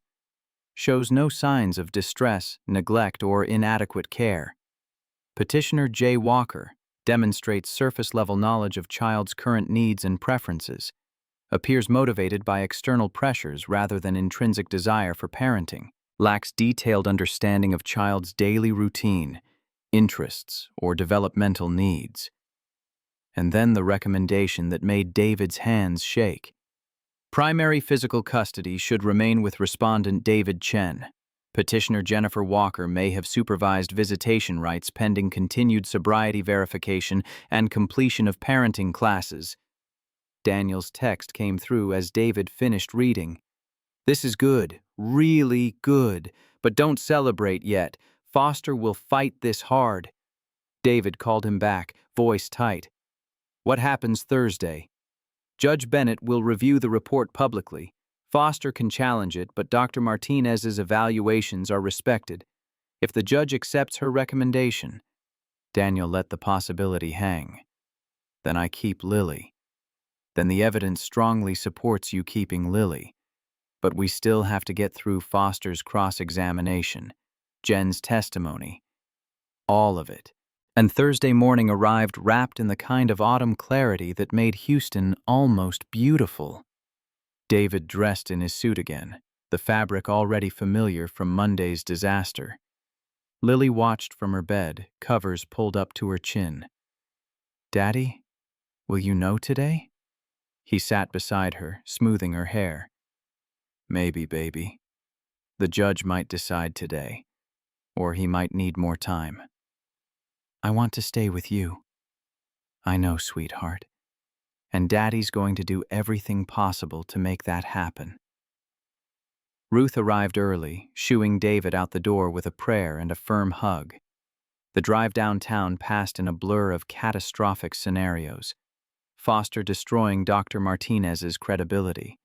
Thomas deciding the conflict was too great after all. Jen's parents producing some witness who'd swear David was unfit. The courthouse lobby was already crowded when David arrived. People streaming toward elevators that moved with bureaucratic indifference. He rode to the 4th floor alone, emerging into the hallway where Daniel waited with an expression somewhere between hopeful and terrified. "Foster's here. He looks ready to burn the building down." "That good for us?" "Maybe. Desperate lawyers make mistakes." Daniel adjusted his tie, a nervous habit David had noticed Monday. But desperate lawyers also take risks. Be ready for anything. They entered the courtroom to find Jen already seated with Foster and her parents. William Walker's jaw was set in a line that promised violence, if only violence were legal in family court. Victoria stared straight ahead, ice in designer clothing. Jen looked small between them, diminished by their fury. Foster's eyes tracked David across the room, calculating and cold. Thomas entered at 9 sharp black robes settling around him like authority-made fabric. His eyes swept the courtroom with practiced neutrality, landing on David for 1 microsecond before moving on. "We're here to review Dr. Martinez's home study report. Counselors, you've both received copies." "Yes, Your Honor." Foster stood, papers rustling. "And we have significant concerns about the methodology and conclusions. You'll have opportunity to address those concerns, Mr. Foster. First, I want to hear from Dr. Martinez herself." Thomas nodded to the bailiff. Dr. Sarah Martinez entered from a side door, taking the witness stand with the ease of someone who'd testified hundreds of times. She swore her oath, settled into the chair, and met Thomas's gaze with professional composure. "Dr. Martinez, please summarize your findings for the court." She opened her own copy of the report, though David suspected she'd memorized every word. "I conducted home visits to both residences Tuesday. At Mr. Chen's apartment, I found a small but well-maintained living space. The child's room showed significant evidence of parental involvement. Custom paintwork, handmade furniture, age-appropriate books and toys. The refrigerator and pantry were well-stocked with nutritious food. Most importantly, the child showed strong attachment to the space and to her father." Foster shifted in his chair, coiled tension looking for release. "At Ms. Walker's apartment, I found a spacious, professionally furnished residence. However, the designated child's room was essentially empty. New furniture still tagged, no personalization, no evidence that actual preparation for daily childcare had occurred." "And your interviews?" "Lily Chen is a well-adjusted 6-year-old who demonstrates secure attachment to her father. She was articulate about her daily routine, her relationship with Mr. Chen, and her feelings about her living situation.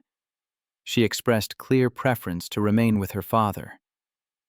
Dr. Martinez's tone stayed clinical, but David heard what she wasn't saying directly, that Lily was thriving in ways children with unstable parents didn't. Ms. Walker presented well, but showed limited knowledge of her daughter's current life. She couldn't name Lily's favorite book, current teacher, or close friends. She referred to hypothetical future arrangements rather than demonstrating understanding of actual child-rearing needs. Thomas made notes, face unreadable. "And your recommendation?" "Primary custody should remain with Mr. Chen. He has demonstrated consistent, engaged parenting over 2 years. The child is thriving in his care. Miss Walker should have supervised visitation opportunities while she continues her recovery and completes parenting education." "Thank you, Dr. Martinez. Mr. Foster, your witness." Foster rose like a snake uncoiling, all smooth menace and calculated threat. He approached the witness stand with a smile that didn't touch his eyes. "Dr. Martinez, how many square feet is Mr. Chen's apartment?" "Approximately 680. "And Ms. Walker's?" 1,100, more than double the space. "Would you agree that a child benefits from having adequate room?" "Room is a factor, but not the determining factor in child welfare."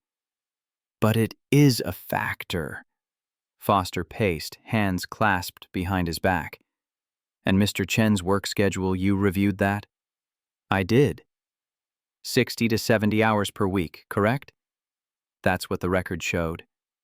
"Which means he's not actually present for his daughter most of the time, despite your assessment of his engagement." Dr. Martinez's expression didn't change. "Quality of presence matters more than quantity of hours. Mr. Chen's daughter showed clear evidence of secure attachment, which doesn't develop when a parent is genuinely absent." Foster pivoted. "You noted Ms. Walker couldn't name her daughter's current teacher. Couldn't that simply reflect 6 months of separation, not lack of care?" "It could. Combined with other factors, it suggested surface-level engagement." Surface-level engagement, or the natural knowledge gap created by Mr. Chen systematically excluding her from their daughter's life? Daniel stood. Objection. Assumes facts, not in evidence. Sustained.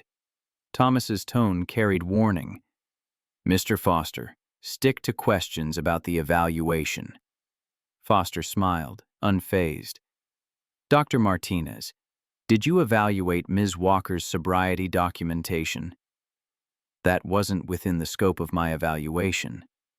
So you don't actually know if she's maintained 9 months of continuous sobriety, attended all recommended meetings, completed her treatment program? I reviewed the documentation provided, but didn't independently verify. Yes or no, doctor? Did you verify her sobriety claims? No. And Mr. Chen's apartment is in 3rd Ward, correct? A neighborhood with higher than average crime rates?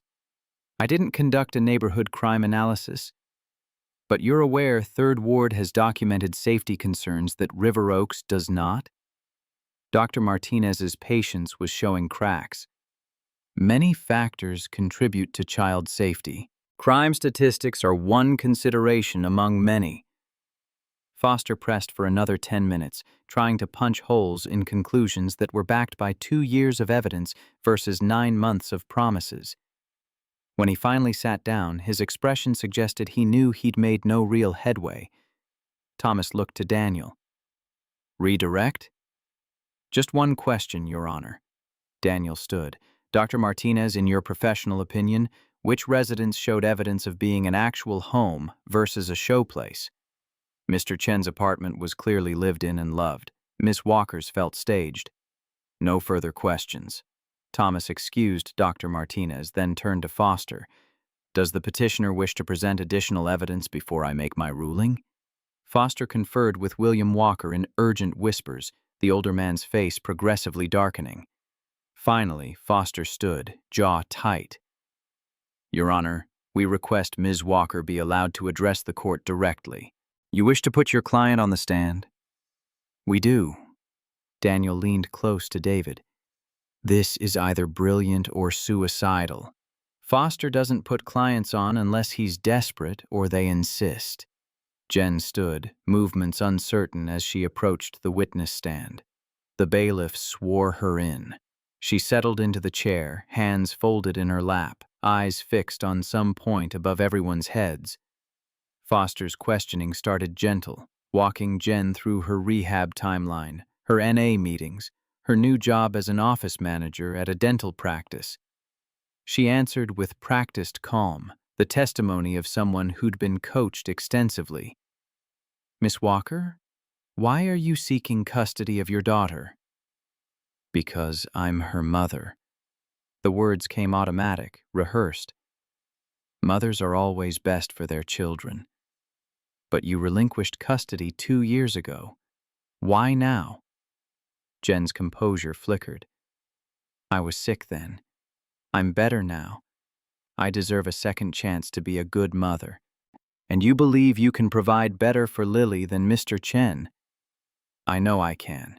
I have a stable job, a beautiful apartment, family support. Lily would have opportunities she can't have living in a 600-square-foot apartment in 3rd Ward. Foster nodded, satisfied.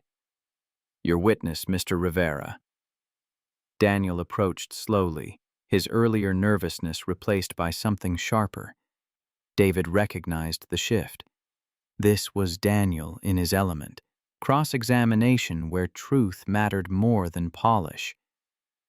Ms. Walker, when did you last see Lily? 6 months ago. And before that? Jen shifted in her seat. The supervised visitation schedule was sporadic. How many scheduled visits did you attend in the year before you filed this petition? I don't recall exactly. I have the records here. Daniel pulled papers from his folder. You were scheduled for 24 visits. You attended 7. Is that accurate? I was dealing with my recovery. Yes or no, Miss Walker? 24 scheduled, 7 attended. Yes. And on 3 of those 7 visits, you arrived intoxicated, correct? Foster shot to his feet. Objection. Ms. Walker completed rehab. This is character assassination. It goes to credibility, Your Honor. The petitioner claims she's a fit mother. Her past behavior is relevant. Thomas nodded. I'll allow it. Answer the question, Miss Walker. Jen's eyes filled with tears. I was sick. I've explained this. I'm asking about facts, not explanations.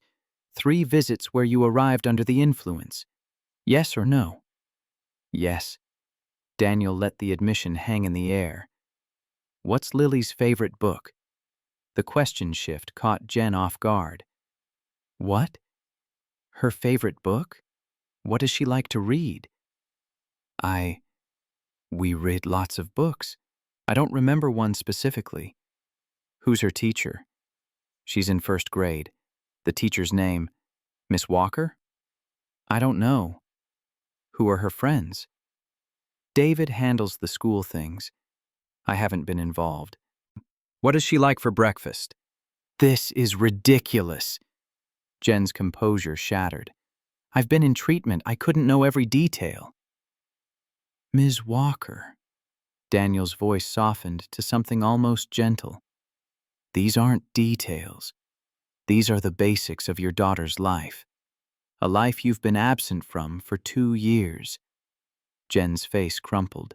She pressed her hands over her eyes, shoulders shaking. Ms. Walker, whose idea was it to file for custody? Yours or your parents'? Foster stood again. Objection. Relevance. It's relevant to Ms. Walker's actual motivations versus claimed motivations. I'll allow it. Thomas leaned forward slightly. Answer the question, Ms. Walker. Jen lowered her hands. Mascara streaked her cheeks. When she spoke, her voice barely carried past the witness stand. My parents said, they said if I didn't fight, they'd cut me off. No support for my apartment, my treatment, anything. William Walker surged to his feet. Jennifer, be quiet. Thomas's gavel came down hard. Mr. Walker, sit down immediately, or I will have you removed. William sat, fury radiating from every line of his body. Victoria gripped his arm, her face carved from stone. Daniel pressed the advantage. So you're not seeking custody because you believe it's what's best for Lily. You're doing it because your parents demanded it. I want to be a good mother. That's not what I asked. Are you seeking custody because your parents threatened to withdraw financial support if you didn't? The silence stretched. Jen looked at her father, at Foster, at David. Tears continued falling, but she made no move to wipe them away. Yes. The word dropped like a bomb. David heard it but couldn't process it. Couldn't believe Jen had just admitted the truth. After months of manufactured custody battle. Foster's face went white. He started to stand, then sat back down, recognizing that trying to salvage this would only make things worse. Thomas's expression remained neutral, but something shifted in his eyes. Ms. Walker, let me make sure I understand. You're seeking custody of your 6-year-old daughter, not because you believe it's in her best interest, but because your parents threatened financial consequences if you didn't. Jen nodded, then seemed to realize she needed to speak. Yes, Your Honor. And if I told you right now that the best thing for Lily is to remain with her father, what would you do? Jen's hands twisted in her lap. The courtroom held its collective breath. I don't know. The honesty of it was devastating. I don't know what I'd do. Thomas sat back in his chair, studying Jen with an expression David couldn't read. When he spoke, his voice carried something that might have been disappointment. Thank you for your honesty, Miss Walker. You may step down. Jen returned to her seat on shaking legs. William Walker wouldn't look at her. Victoria's mouth had compressed into a line so thin it nearly disappeared. Thomas turned to Foster. Does the petitioner have any other witnesses?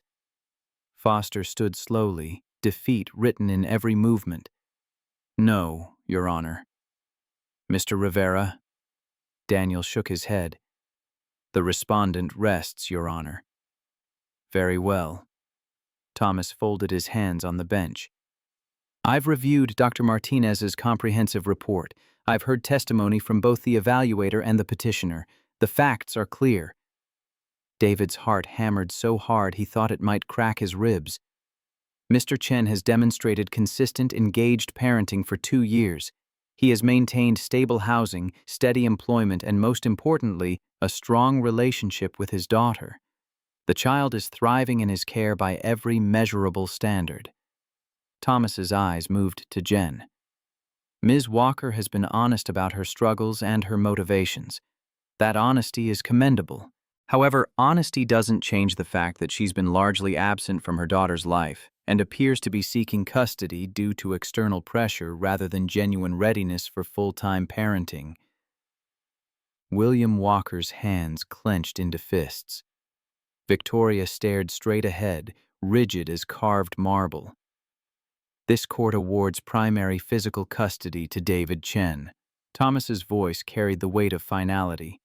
Jennifer Walker is granted supervised visitation rights contingent on continued sobriety verification and completion of a court-approved parenting program. This hearing is adjourned. The gavel fell. The sound echoed through David's chest, through his bones, settling into the marrow where fear had lived for months. He'd won. Daniel was shaking his hand, saying something David couldn't hear through the roaring in his ears. Across the aisle, Foster was gathering papers with mechanical efficiency, while William Walker stood like a man preparing for war. Jen remained seated, staring at her hands. When she finally looked up, her eyes found David. Something passed between them. Not forgiveness, not reconciliation, but maybe the first honest moment they'd shared since she'd chosen cocaine over their daughter. Thomas had already left the bench, his robe disappearing through the door before David could process wanting to say thank you. The courtroom began emptying. Daniel steered David toward the exit, still talking about next steps and visitation schedules, and words that bounced off without sticking. In the hallway, William Walker blocked their path. His face had gone red, veins standing out at his temples. This isn't over, Chen. David met his gaze steadily. Yes, it is. We'll appeal. Will you? A voice cut through William's bluster, calm and absolutely authoritative.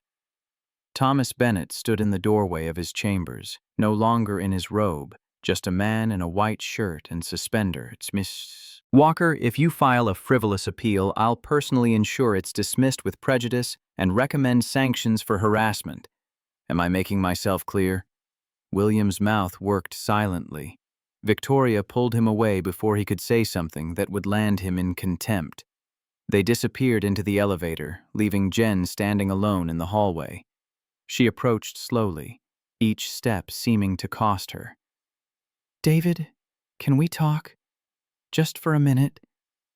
Daniel started to object, but David touched his arm. It's okay. They moved to a bench against the wall, sitting with careful distance between them. Jen's hands twisted in her lap, a nervous habit David remembered from their marriage. I'm sorry for all of it, for leaving, for lying, for putting you and Lily through this. You did the right thing today, telling the truth. My parents are furious. They've probably disowned me by now. Jen's laugh came bitter and broken. But you know what? I feel lighter than I have in months. What will you do? Keep going to meetings, keep working. Figure out who I am without my parents' money or their expectations.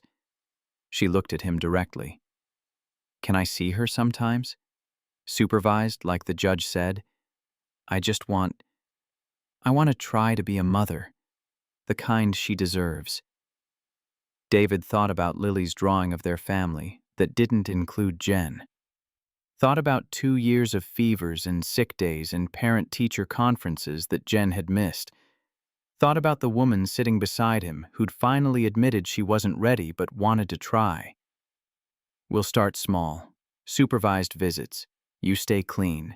You show up consistently. We'll see what happens." "Thank you." Tears slipped down Jen's cheeks. "Take care of her. Always." Jen stood, wiping her face. She walked toward the elevator without looking back. David watched her go, feeling something like pity, mixed with relief. Thomas appeared beside him, silent until Jen disappeared from view. "You're being generous given everything she put you through." "She's Lily's mother. If she can get healthy, Lily deserves to have that relationship." David stood, finally facing the man who'd held his daughter's fate in his hands. "Thank you for seeing what mattered. I saw what the evidence showed. Dr. Martinez's report was unambiguous." Thomas paused. "But I'll admit, helping my daughters gave me insight I might not have had otherwise about what it means to be present versus simply providing." "How are Maya and Sophie?" "Different. Better, I hope. We've been having dinner together. Actual dinner where I turn my phone off and just listen." Thomas smiled slightly. "They're teaching me how to cook. I'm terrible at it." "It's never too late to learn." The words settled between them, carrying weight beyond cooking lessons. "They'd like to see you again. Both of them asked if you and Lily might come for dinner Saturday. No pressure, no obligation. Just, they'd like to say thank you properly." David thought about Lily's question that morning. "Will you know today?" He could go home now and tell her that yes, he knew. She was staying with him forever, and maybe they could share that victory with people who'd helped make it possible, even inadvertently. "Saturday works. What time?" The weekend passed in a blur of celebration and relief. Ruth Thompson had cried when David told her the news, clutching him tight enough to crack ribs. Frank Peterson gave him the rest of the week off with pay, gruffly insisting that family came first. Lily didn't fully understand what had happened, but recognized that Daddy was happy in a way he hadn't been for months. Saturday evening, David dressed in his one pair of nice jeans and a button-down shirt Ruth had ironed. Lily wore her favorite yellow dress, the one with sunflowers that she'd picked out herself from Goodwill 3 months ago. They drove to West University Place, navigating streets where houses sat behind gates and landscaped yards. Thomas's address led to a 2-story colonial with white columns and black shutters, the kind of place David would normally only see while driving past. Maya and Sophie answered the door together, identical smiles lighting identical faces. They'd abandoned their expensive clothes for jeans and t-shirts, their hair pulled back in casual ponytails. "Mr. Chen, you came!" "Call me David, and this is Lily." Lily had been bouncing with excitement in the car, but now pressed against David's leg, suddenly shy. Sophie knelt down to her level, same way Dr. Martinez had done. "Hi, Lily. Your dad told us you like to draw. We have a whole room full of art supplies. Want to see?" Lily looked up at David for permission. He nodded. She took Sophie's offered hand tentatively, letting herself be led inside. Thomas appeared from deeper in the house, wearing an apron that read "World's Okayest Cook" in faded letters. "David, welcome. Fair warning, I'm attempting dinner. It may be inedible." The house's interior surprised David, comfortable rather than ostentatious. Family photos covering walls instead of expensive art. Pictures of Maya and Sophie at various ages, graduations and birthdays and ordinary moments captured and displayed like treasures. Recent photos stood on the mantel. Thomas and his daughters at dinner, laughing. The 3 of them covered in paint, refinishing something wooden. Candid shots that spoke of time spent together rather than occasions documented. "Your home is beautiful." "It's been empty too long. I'm trying to fill it with what matters." Thomas led David toward the kitchen where something was definitely burning. "Damn it!" He pulled a smoking pan from the oven, revealing what might have once been chicken, but now looked like charcoal. Maya appeared, taking in the disaster with practiced ease. "Dad, we talked about this. Timer. You have to actually listen when it goes off." I thought I had more time. The timer doesn't lie. She grabbed her phone. Pizza okay with everyone? The evening devolved into ordered pizza and genuine laughter. Lily came out of her shell around Sophie, the two of them spreading out art supplies on the dining room table and creating masterpieces that involved more glitter than any surface needed.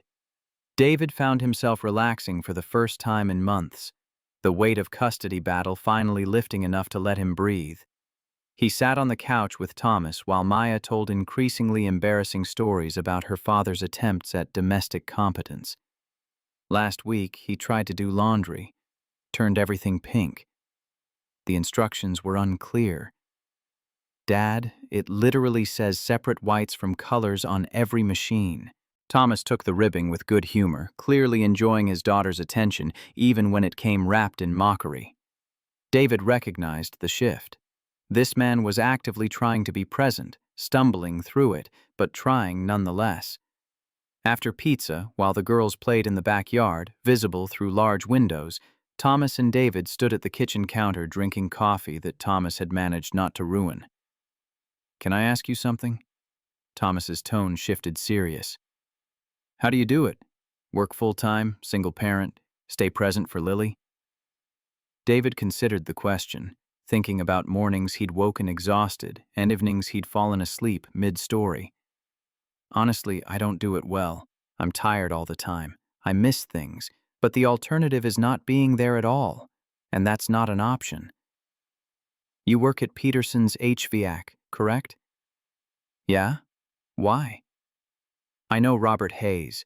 We went to law school together. He runs Hayes Commercial Systems. They do HVAC for office buildings, hospitals, large installations. Thomas paused. They're looking for a supervisor, someone with technical knowledge and leadership experience. David's defenses went up immediately. Thomas, before you refuse, hear me out. Robert mentioned this opening weeks ago. I didn't say anything because of the custody case. Didn't want any appearance of impropriety, but the case is over, and this is a legitimate job opening. What's it pay? $65,000 base, full benefits, regular hours, 7 to 4, Monday through Friday. The number hit David like electricity.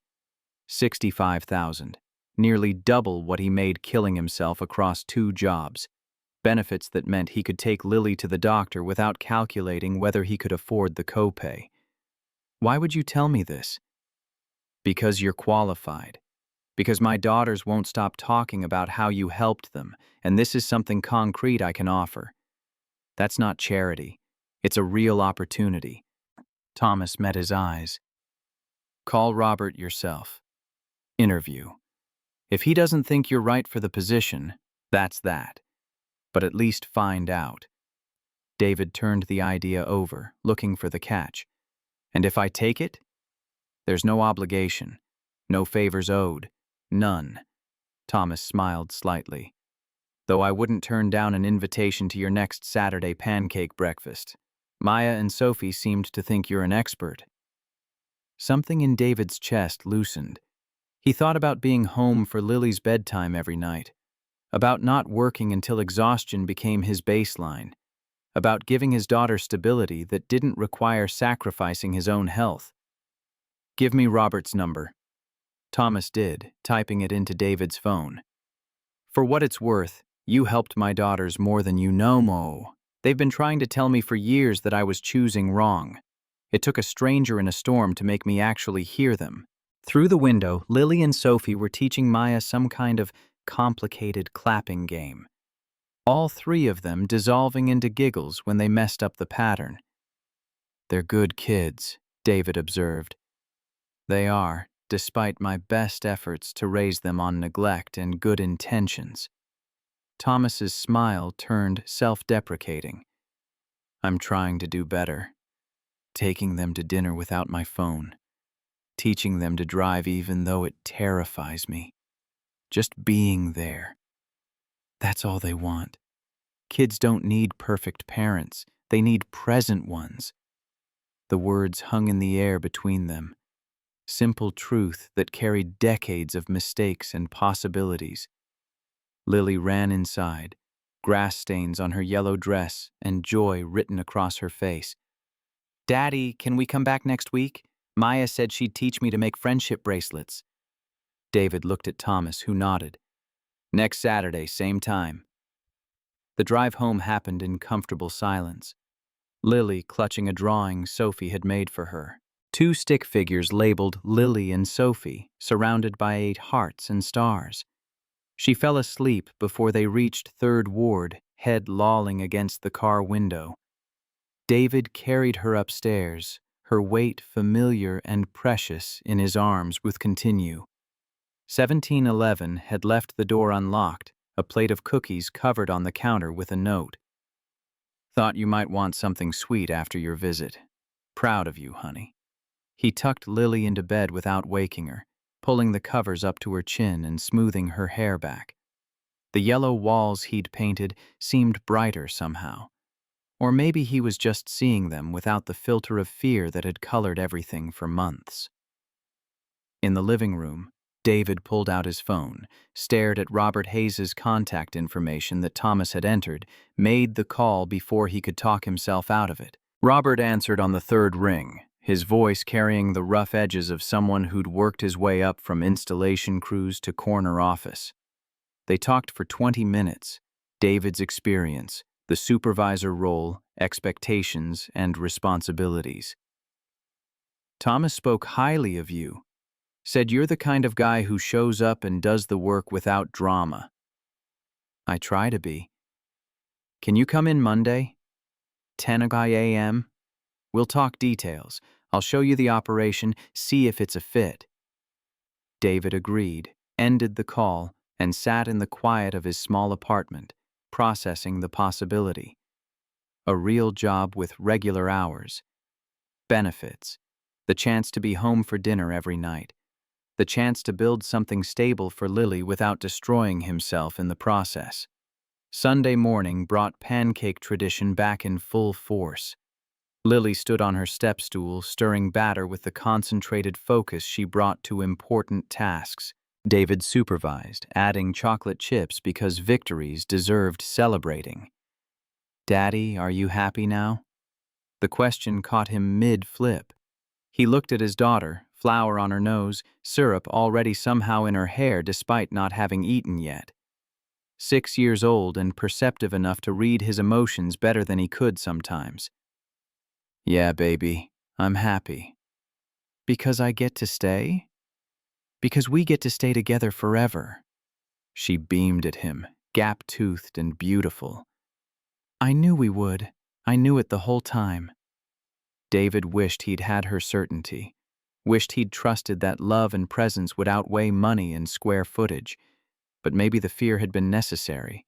Maybe it had pushed him to fight as hard as he had. The Monday interview with Robert Hayes went better than David dared hope. The facility was impressive, clean, organized, crews that clearly knew their work. Robert offered him the position on the spot, pending background check and drug screening that David knew he'd pass easily. He gave Frank Peterson 2 weeks' notice at the HVAC shop, and Frank responded by throwing an impromptu celebration lunch for the whole crew. At the diner, David gave them 1 week's notice and left with a card signed by every waitress wishing him well. 2 weeks later, David started at Hayes Commercial Systems.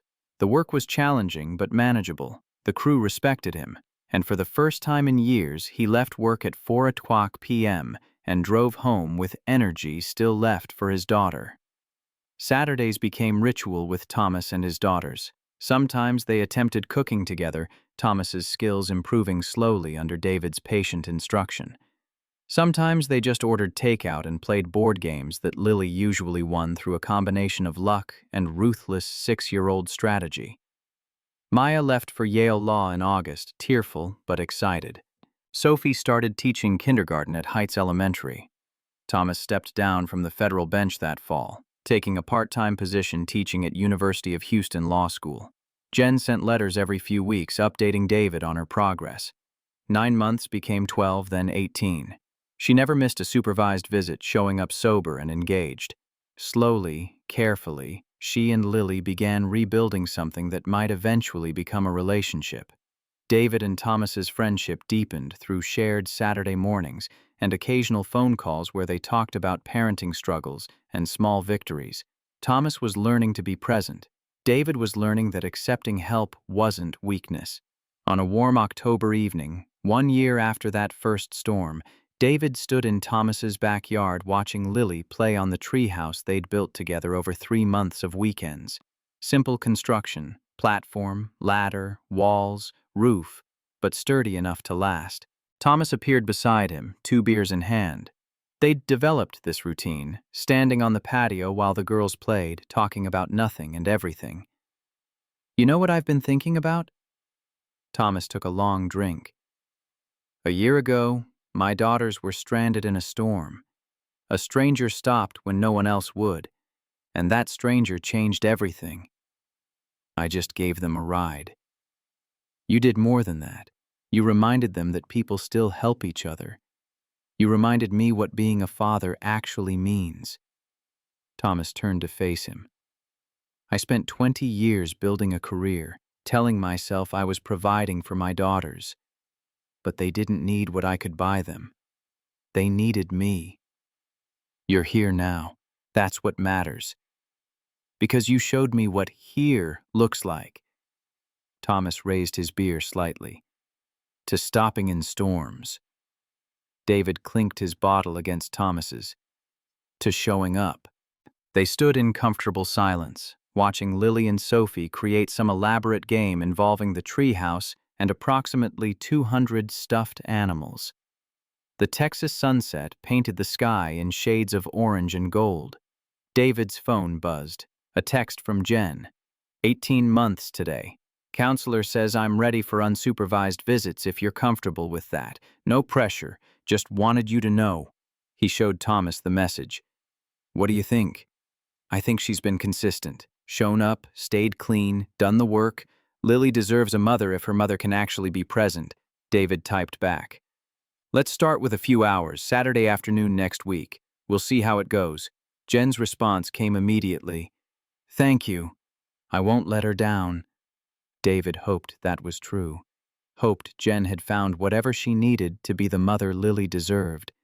But he'd learned this year that hope was dangerous without preparation, that trust required evidence.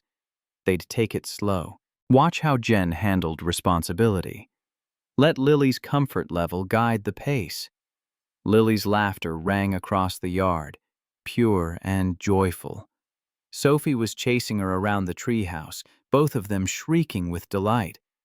Maya's latest letter sat on Thomas's kitchen counter, full of law school stories and homesickness and gratitude for Saturday video calls with her father. "I've been thinking about something else," Thomas said quietly. "All those years I thought success meant winning cases, building a reputation, making partner, and then judge. But watching you with Lily, building this life on modest means and pure presence, that's success. That's what significance actually looks like."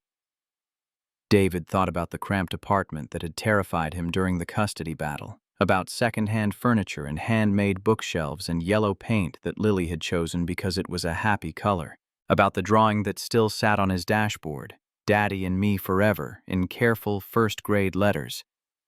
Success is what you achieve. Significance is who you impact. The words settled into the evening air, joining the sounds of children playing and the distant hum of Houston traffic. Thomas nodded slowly, recognizing truth when he heard it. They stood together as the sky darkened. Two fathers from completely different worlds who'd found unexpected friendship in a hurricane's aftermath.